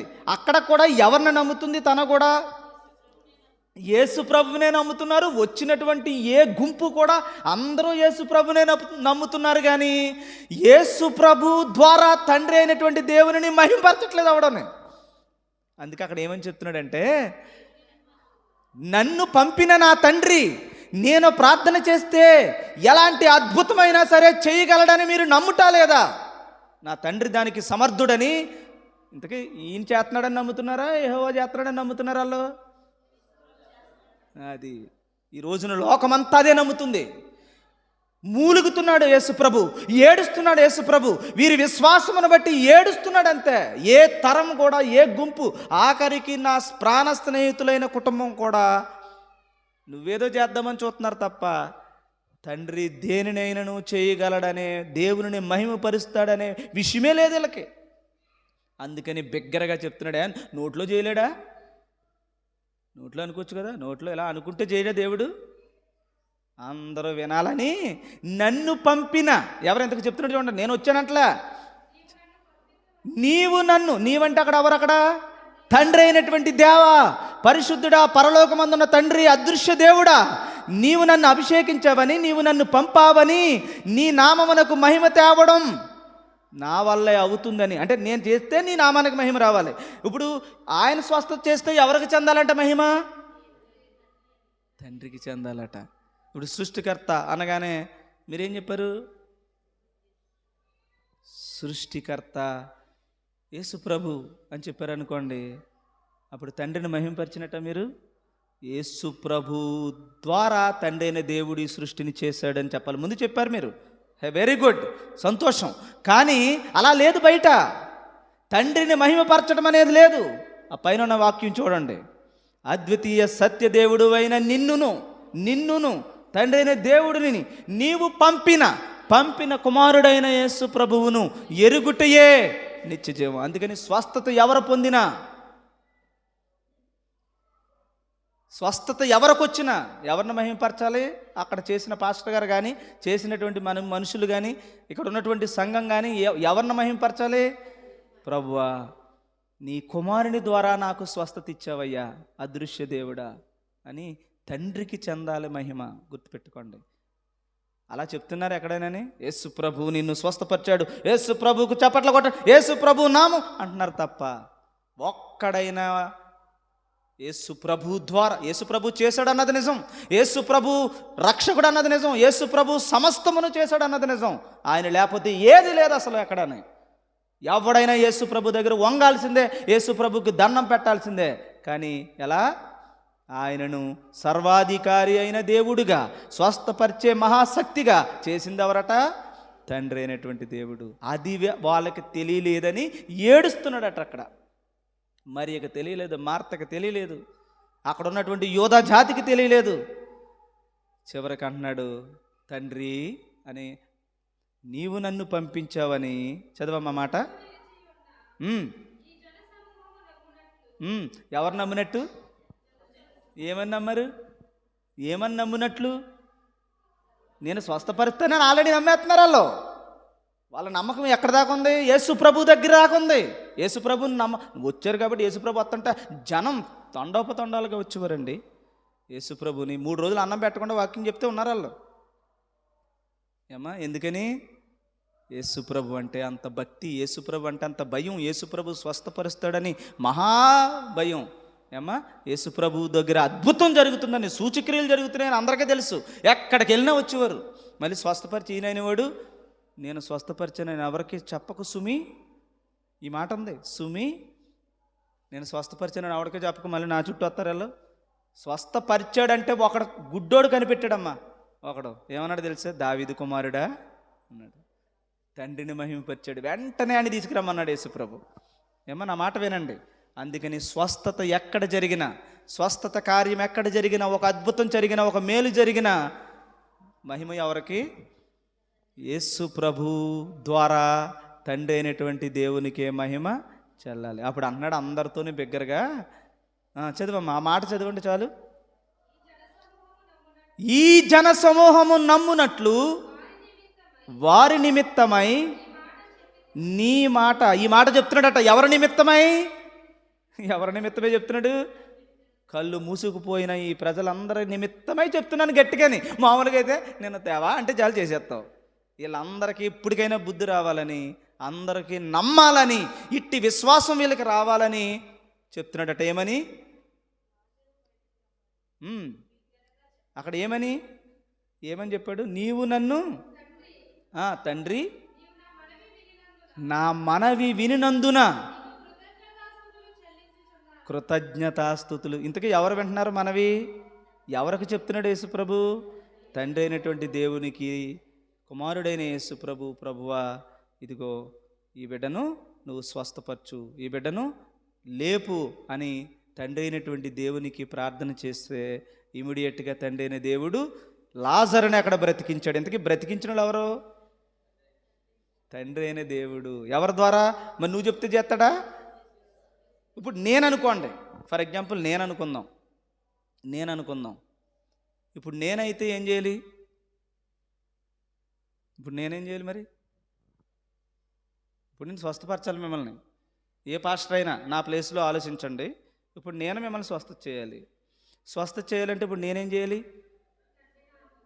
తండ్రి అనాలా? ఏం చేయాలి చెప్పండి?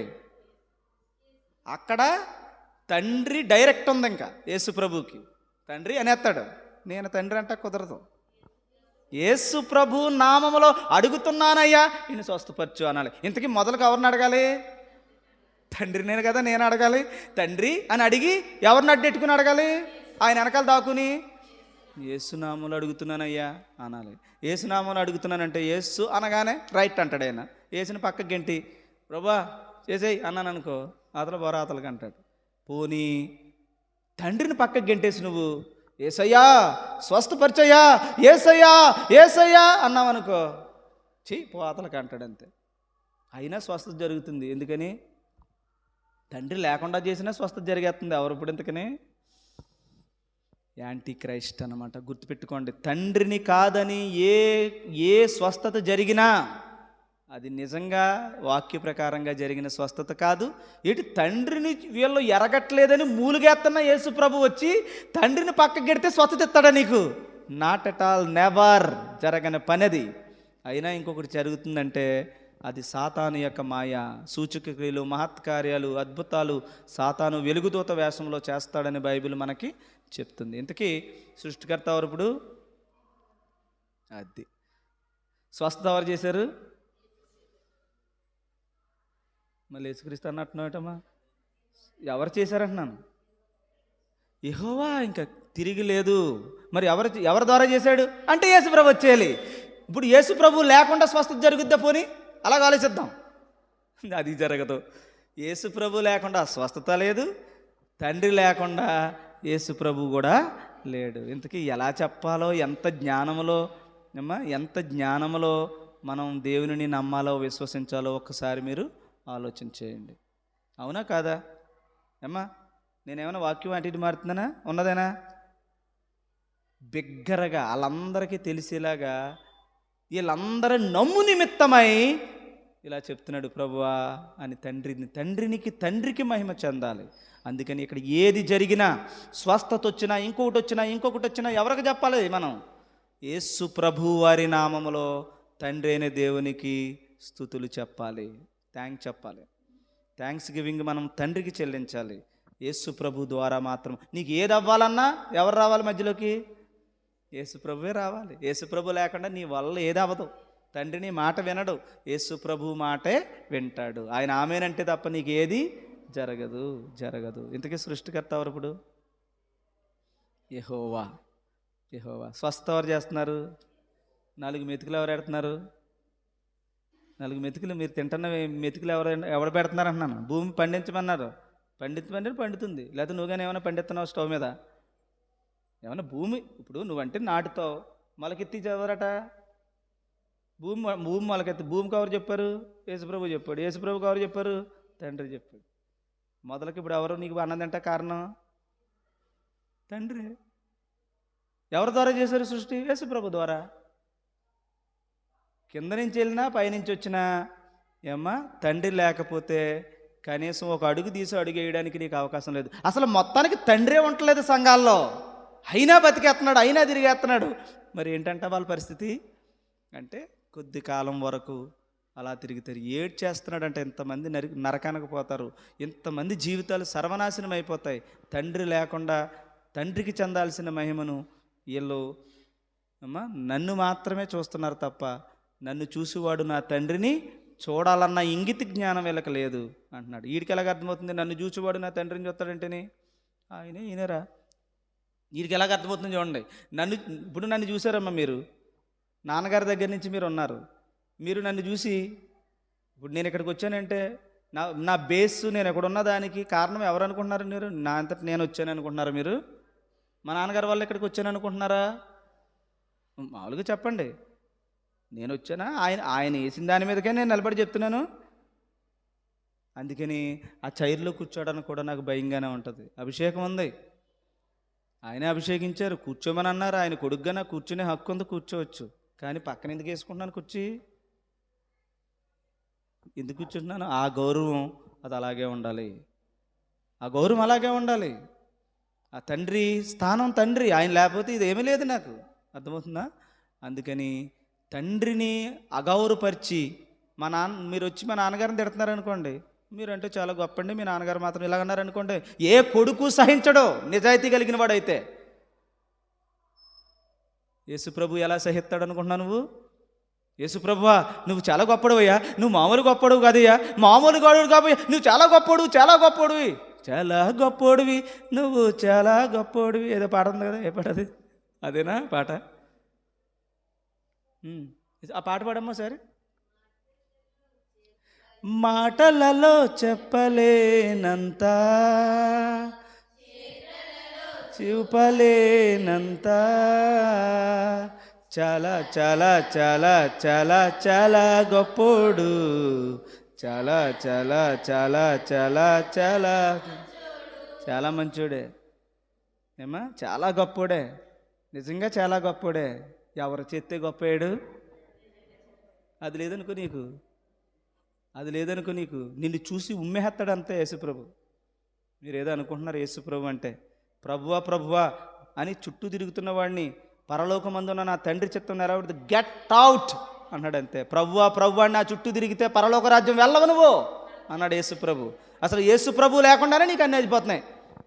యేసయ్యా నీ గొప్ప, మహా గొప్ప అంటున్నాను. గొప్పే, ఎంత గొప్ప అంత గొప్ప, ఎంత గొప్ప అంత గొప్ప. ఆ గొప్ప చేసింది ఎవరో మర్చిపోకు, గుర్తుపెట్టుకోండి. తండ్రి అయినటువంటి దేవుడు. ఈరోజు నువ్వు చాలా గొప్ప ఏమ్మా. లావణ్య గొప్పే, శరణ్య గొప్పే. వాళ్ళ అమ్మగారికి ఉద్యోగం లేదు, ఇంతకీ ఎవరు గొప్ప? వాళ్ళ అమ్మగారికి, లక్ష్మి గారికి ఉద్యోగం లేదు ఏమ్మా, లావణ్యకి ఏదో ఉద్యోగం వచ్చింది. నేను ఇక్కడ ఎంప్లాయ్, 25,000 శాలరీ, హైదరాబాద్లో జాబ్ అందనుకో, చూసేవాళ్ళు ఏమంటారమ్మా? నిజమే అమ్మా నువ్వు చాలా గొప్పదాని అంటారు, నీలాంటి తింగరదాళ్ళు. ఆవిడ లేకపోతే నువ్వు ఎక్కడి నుంచి వచ్చావు పిల్ల అని అనవా ఏమ్మా? అంటారనరా? యేసు ప్రభువుని అలా నమ్మాలి. అది నమ్మట్లేదని యేసు ప్రభు ఏడుస్తున్నాడట. ఇంతకీ సృష్టికర్త ఎవరు? స్వస్థత చేసేవాళ్ళు ఎవరు? అన్నం పెడుతుంది ఎవరు? నీ బతుకుతోట కారణం ఎవరు? ఈ భూమి మీద నుంచోడానికి కారణం ఎవరు? తండ్రి సంకల్పం. అపోస్తుల కార్యాల్లో సంకల్పించాడట తండ్రి. అందుకని తండ్రి అయినటువంటి దేవుణ్ణి, అందుకనే ఆయనను ఆయన కుమారుని ఎరుగుటయే నిత్యజీవం. ఎంత బాగా రాశాను చూడండి ఆ మాటలో. చెప్పండి, తండ్రి అయిన దేవుడు ఏ కలర్లో ఉన్నాడమ్మా? దహించు అగ్ని. ఆయన గుర్తుపెట్టుకోండి.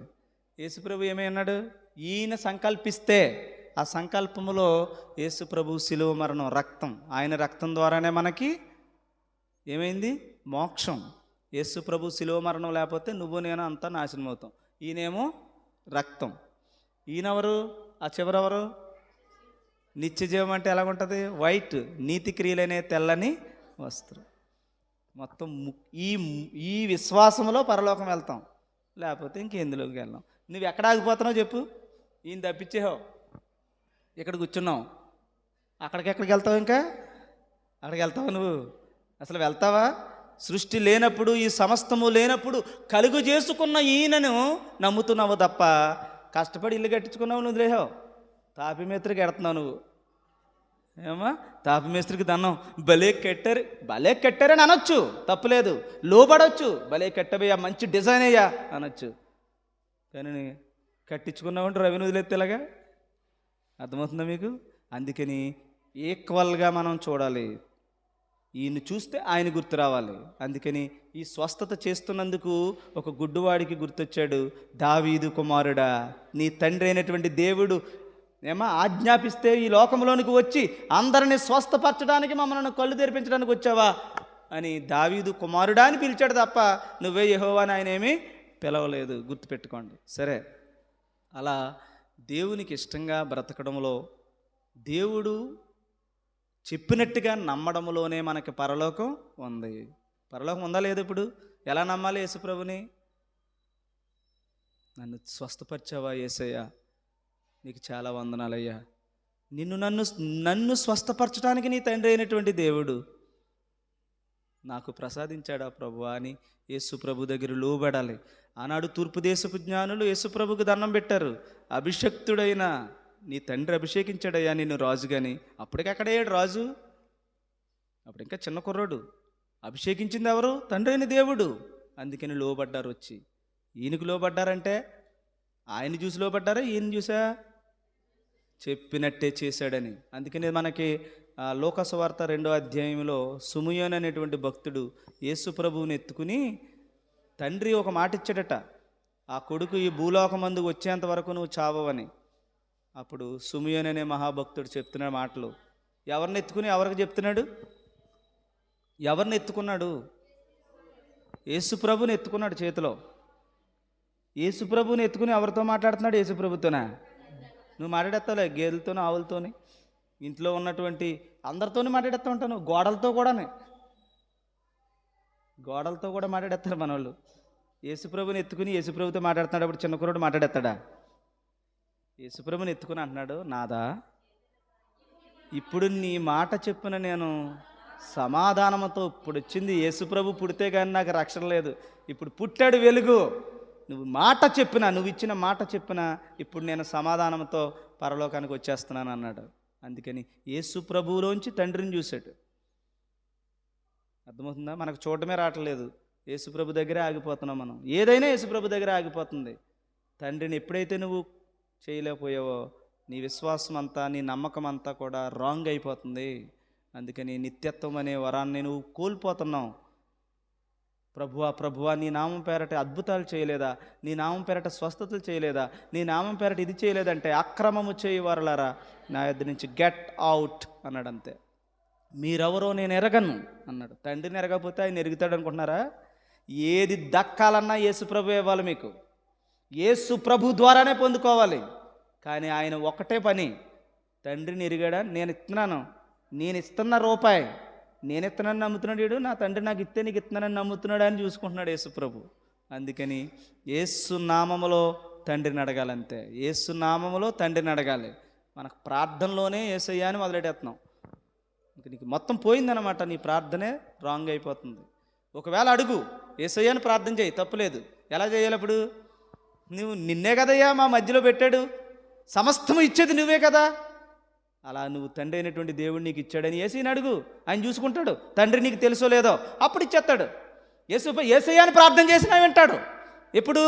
నీకు తండ్రిని ఎరిగి, తండ్రి ఇదంతా సమకూర్చి, ఇదంతా నేను అభిషేకించినటువంటి నీ తండ్రి అయిన దేవుడు ఉన్నాడన్న విశ్వాసం నీ గుండెల్లో ఉందో లేదో చూసుకుంటాడు ఆయన. తండ్రిని ఎరగకుండా,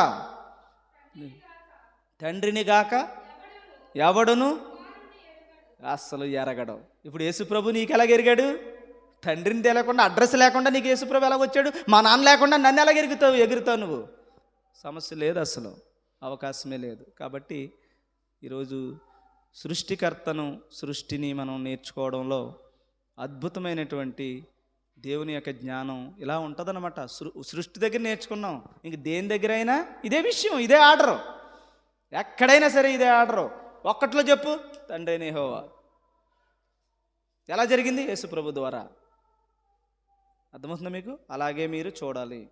కాబట్టి స్వస్థత అనే విషయం దగ్గర కూడా ఎంత టైం అయిందమ్మా?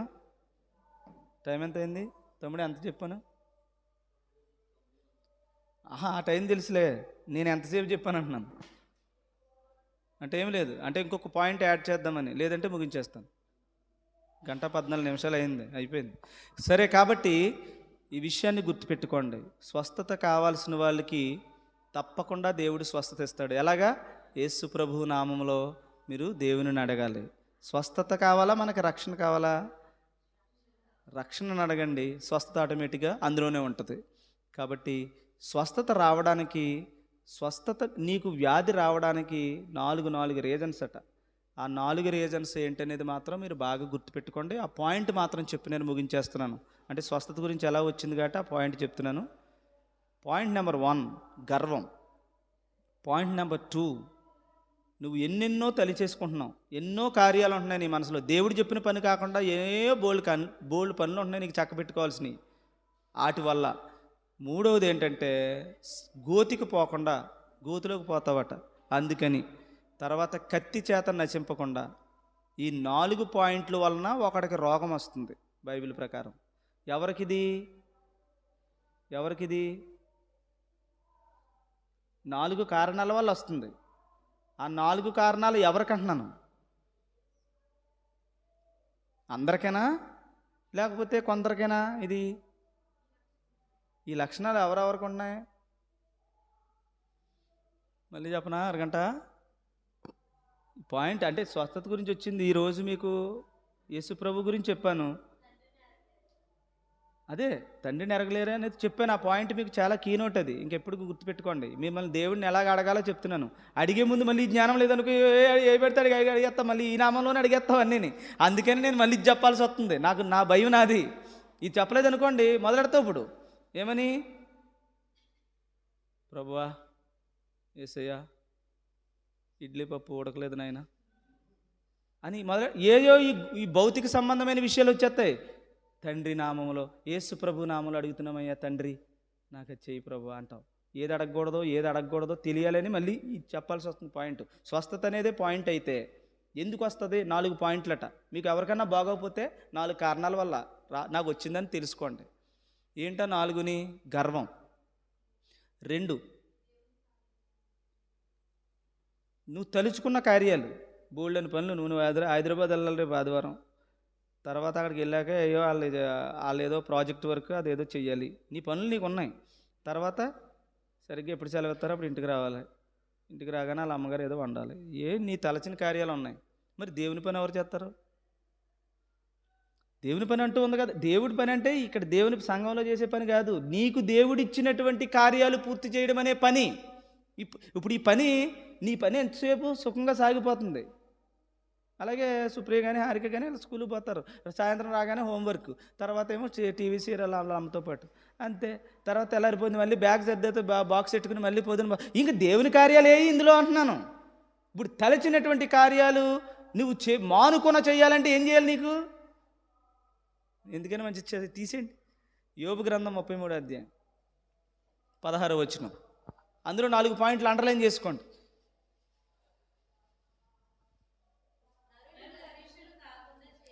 గర్వం చూడండి అమ్మ, కంగారు పడకండి. గర్వం రాకుండా చెయ్యునట్లు. ఫస్ట్ పాయింట్, గర్వం రాకుండా చెయ్యాలి నీకు. అంటే ఏం చేయాలి మరి? ఒకటే పని. నీకు గర్వం రాకుండా చెయ్యాలంటే, గర్వం అంటే ఏంటి మరి గర్వం అంటే ఏంటి చెప్పాలి. గర్వం మనకి 2వ దినవృత్తాంతాలు 32:25లో హిజ్కియా అనే వద్దులేమ్మా తల్లి, నాకు మళ్ళీ ఇది ఎక్కువ వెళ్ళిపోతుంది విషయం. నేను ఒకటే చెప్తున్నాను, మీరు చదవండి ఇంటి దగ్గర. మళ్ళీ కావాలంటే నన్ను అడగండి, మళ్ళీ చెప్తాను. ఇది ఇక్కడ ఏంటమ్మా? నరులు అంటే మనమైనా నరులు అంటేని, నరులు గర్విష్ఠులు కాకుండా ఉండాలంటే నాకు ఇంకొక మార్గం లేదు. ఏంటా మార్గం చెప్తున్నాడు. 2వ మార్గం, 2వ పని ఏంటి? తాము తలచిన కార్యాలు మానాలంటే నీకు ఇంకేదో చేయాలి. నువ్వు మానట్లేదు, నీ అంతటి నువ్వు మానతలేదు. మానాలంటే ఇంక దేవుని దగ్గర ఉన్నటువంటి ఒకటే ఒక ఉపదేశం ఉంది. ఒకటే గర్వం తగ్గించాలంటే ఒక ఉపదేశం ఉంది. నీవు చేసుకున్న పనులన్నీ నిన్ను మానిపించాలంటే ఇంకొక ఉపాయం ఉంది ఆయన దగ్గర. 3వ పాయింట్, ఇలాగే నిన్ను పోన్లే వదిలేద్దాంరా అనుకుంటేనేమో గోతులోకి పోతావు, అంటే నరకానికి పోతావు. అందుకని గోతులోకి పోకుండా నిన్ను ఆపాలంటే ఆయన దగ్గర ఉన్న ఉపదేశం.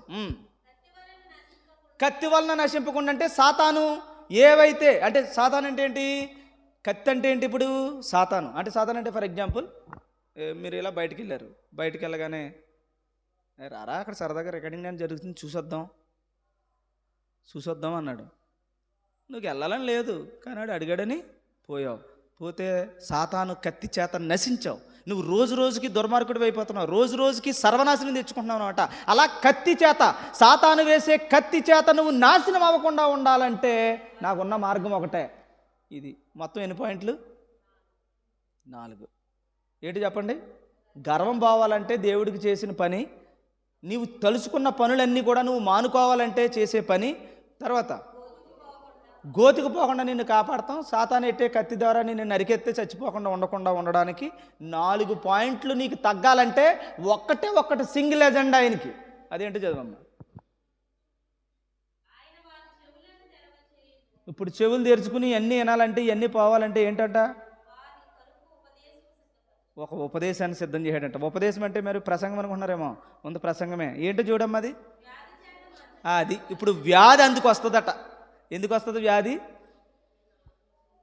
ఈ 4 నీ నుంచి పోగొట్టాలంటే నీకు వ్యాధి కంపల్సరీ దేవుడు సిద్ధపరుస్తున్నటువంటి ఉపదేశం అట.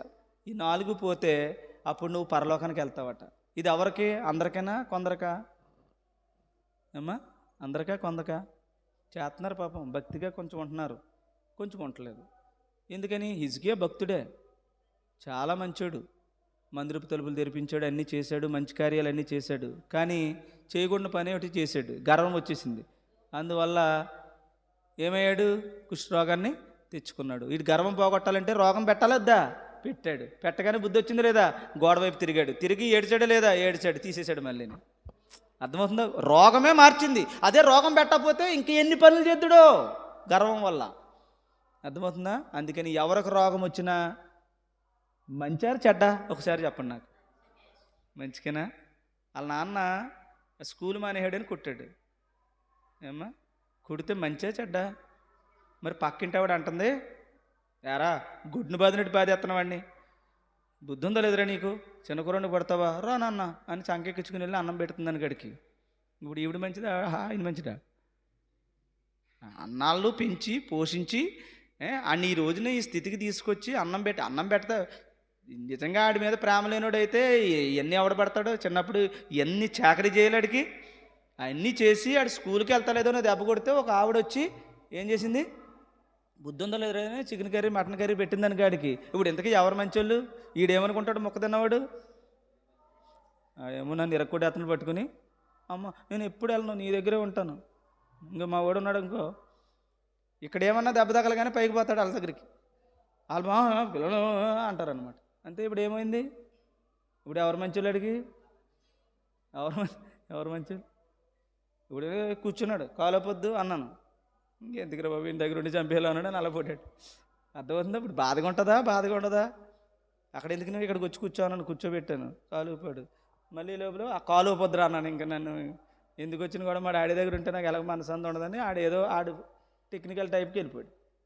ఏమో నేను ఆపుతాక మీరన్నా ఆపుతున్నారా? మీదేం పోయింది?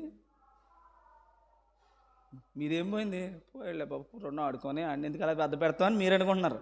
నేను ఇప్పుడు నేను వాక్యం చెప్పకపోతే నేను అలా వదలను. నేను బోధినాడి దగ్గరికి తీసిపోయి ఇక్కడ కూర్చోబెడతాను. మీకు ఎవరికి కావాలి బాధ? నాకు కానీ అంతే కదా, బాధ అంతా నాకు. కానీ మీకేం పోయింది అంటున్నాను. మీదేం పోయిందంటే మీకు తెలీదు. తెలిసినోడు నాకు కాబట్టి నాకు భయం వేస్తుంది. ఇప్పుడు 4 దెబ్బలు కొడుతున్నాడు మిమ్మల్ని. గర్వం తగ్గించాలి, నువ్వు చేసే పనులు మానిపించాలి, గోతులోకి పోకుండా నేను కాపాడాలి. కత్తి చేత సాతాను నేను వేసే ఏట్లకి అన్నింటికి కూడా చస్తావు. మూర్ఖుడివై చేయకూడని పనులన్నీ, అర్ధమంతరం పనులన్నీ నువ్వే చేస్తావు. కాబట్టి ఈ 4 ఆపించాలంటే ఒకటే మంచం ఎక్కిచ్చేయాలి. అంతే. మంచం ఎక్కిచ్చేస్తే అన్నీ ఆగిపోతాయి. ఆగవా? ఏమ్మా, హైదరాబాద్ వెళ్ళి పని ఉండదు. ఇంకా జ్వరం వచ్చిందనుకో సాయంత్రానికి వెళ్తావమ్మా ఆదివారం? ఊరికే నువ్వు అర్థమవడం కోసం నేను ఎగ్జాంపుల్ తీసుకున్నాను, కంగారు పడకు. ఇప్పుడు ఆదివారం ఎట్టి పరిస్థితుల్లోనే వచ్చామన్నారని, సోమవారం మాంతి కుదరదన్నారని ఏవో ఉంటాయి ఇన్స్ట్రక్షన్స్. సరిగ్గా నువ్వు వెళ్దామనే లోపలనే నీకు బాగాలేదు, ఫీవర్ వచ్చింది, ఒళ్ళంతా వేడిగా అయిపోయింది. ఇలా ఎలాగలా పంపుతావు అంటాడు మీ నాన్నగారు. ఆవిడేమంటుంది, పోలే ఉదయం పోతే పోయింది, అంతేగాని మేమే వెళ్ళక్కర్లొద్దు అంటారు. నిన్నేమన్నా అంత బాధపడి ఇంత కష్టంగా పంపుతారేంటి? అవసరమైతే ఏమైనా పర్లేదు నువ్వు వెళ్ళొద్దు అంటారు. అంతే. ఎందుకని? వ్యాధి వల్ల మంచం ఎక్కడం వలన అన్నీ సర్దిపోయాగా. మామూలుగా అయితే నువ్వే ఈ లోపల అమ్మ వెళ్తూ బస్సులో ఇదిగో ఈ ఫ్రైడ్ రైస్ తిను, స్పూన్ ఎడతాను అందులోని కొంచెం పచ్చడి పైన ఎట్టాను, ఏ చెప్తావు, నువ్వే ప్రయాణానికి పంపిస్తావు. కానీ దేవుడు చెప్తున్నాడట, వీళ్ళన్నీ 4 మానాలంటే ముందు మంచం ఎక్కిచ్చాయి అంటున్నాడు. ఇప్పుడు ఇది అందరికీ కాదా? ప్రేమించి వాడిని గద్దించటానికి. ఇప్పుడు ప్రేమలో ఉన్నారా మీరు? వ్యాధి వస్తే, వ్యాధి వచ్చిన వాళ్ళందరూ దేవుని ప్రేమలో ఉన్నారా లేదా? అది అందుకని ప్రేమించిన వాడికే దెబ్బ. అందుకని ఎవరికైనా ఏదన్నా ఇబ్బంది వస్తే ఈ 4 దేవుడు నన్ను తగ్గించడానికి చేస్తున్నాడు. నువ్వేం చేస్తున్నావు? ఇది రాగానే వేస్తే ట్యాబ్లెట్, లేకపోతే స్వస్థత. ఈ 2 కోరుకుంటున్నావు తప్ప ఆ 4 నాలో ఉన్నాయి, 4 తీసేసుకుంటాను ప్రభువా నన్ను స్వస్థపరచు అంటున్నావా? ఈ 4 వల్లే కదా నన్ను ఎక్కించావు. ఈ 4 నాలో పోయాయి. ఈ రోజు నుంచి నీ కార్యాలు చక్కబెడతాను, గోతికెళ్లకుండా నేను కాపాడుకుంటాను, కత్తి వల్ల నశింపకుండా ఎవడొచ్చినా సరే నేను సాతాను యొక్క పనులకు లాంగాను గర్వం అనేది నాలో లేకుండా చేసుకుంటానని దేవుని దగ్గర పశ్చాత్తాపడి ఏడిస్తే స్వస్థత శీఘ్రమే నీకు వచ్చును అన్నాడు. అది మానేసాం. వాళ్ళు ఏమన్నారు, ఈ 4 దియకలొద్దు, దానికి స్వస్థత. ఇప్పుడు స్వస్థత వచ్చింది నీకు, రైటే, లోపలే ఉన్నాయి, పైకి స్వస్థత వచ్చింది. పుండు మానద్దా? లోపలదా మారుతుంది? పైనకి మానింది, లోపల మొత్తం నిన్ను తగలేసేస్తుంది మరణాన్ని. అందుకని స్వస్థత దగ్గర చాలా జాగ్రత్తగా ఉండాలి. ఏమేమి? 2 పాయింట్లు. స్వస్థత దగ్గర జాగ్రత్తగా ఉండాలి. 2 పాయింట్లు చెప్పండి. మొదటి పాయింట్, తండ్రి అయినటువంటి దేవుని వల్లనే, యేసుప్రభు వల్లనే స్వస్థత పొందుతున్నాను. తండ్రి అయిన దేవుని ద్వారా, తండ్రి అయినటువంటి దేవుని మహాశక్తి వల్ల యేసుప్రభు ద్వారా నేను స్వస్థత పొందానన్న విశ్వాసం. రెండవది, నాకు ఏ బాధ లేకపోతే, ఏ వ్యాధి వచ్చినా ఈ 4 లక్షణాలు నాలో ఉన్నాయి, 4 వదిలేయాలి. 4 వదిలేయాలి. స్వస్థత ఆటోమేటిక్గా నీకు దేవుడు ఇస్తాడు. కాబట్టి అలా. మరి ఇప్పుడు రాలేనోడి సంగతి ఏంటి? ప్రేమించినోడికి మంచం అన్నాడు, ప్రేమించలేనోడి సంగతి ఏంటి? మరి ఇప్పుడు కయ్యేనులాగా వదిలేస్తాడనమాట, ఏసావులాగా వదిలేస్తాడనమాట. చేయకూడని పనులన్నీ అల్లే చేస్తారు, ఆయన ఏమీ అవదు. ఏమ్మా, నువ్వు ఎల్లకెళ్ళకి ఒక రోజు వెళ్తావు, జ్వరం వచ్చేద్ది. వాడికి అదే పని మీద ఉంటాడు, వాడికి జ్వరం లేదు, ఏమీ లేదు. అర్థమవుతుందా? సో అది విషయం. అర్థమైందమ్మా? చింతలు గారు నిద్ర వచ్చేస్తుంది. నాకు తెలియక అడుగుతాను, అందరూ మొక్కానానికి వండుకోవాలమ్మా మొక్కలు. సరే, తర్వాత మాడతాను, రేపు ఆదివారం. అంతవరకు సెలవు. దేవుడు మిమ్మల్ని అందరినీ దీవించిన కాక. వండుకుంటారు రేపు ఒక్కరోజు ఆగితే, ఆ తర్వాత రోజు వండుకోవచ్చు కదమ్మా. నాకు జ్ఞానోదయం లాస్ట్లో అర్థమైంది. పైగా నాకు కూడా బాక్స్ పెట్టారు చింతలు గారు మొక్కానం రోజున. ఏమమ్మా, సరిగ్గా తింటున్నప్పుడు ఏంటి రోజు అందరూ మొక్కలు అన్నారు అనుకున్నాను. ఆఖరికి అందరూ కూడా చేసుకున్నారా లేదా మొక్కానం? మొక్కానం రోజున అందరూ మొక్కలు వండారా?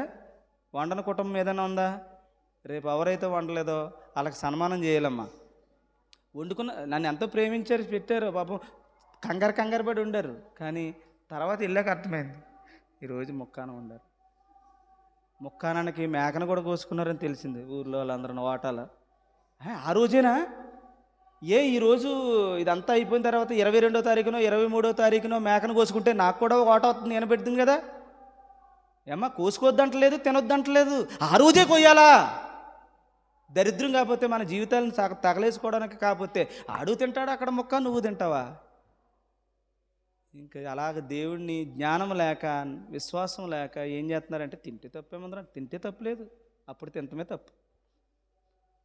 ఎందుకంటే అందులో కలిపేస్తున్నారు కాబట్టి మరి సరే అండి, ఇంకేం చేస్తాం.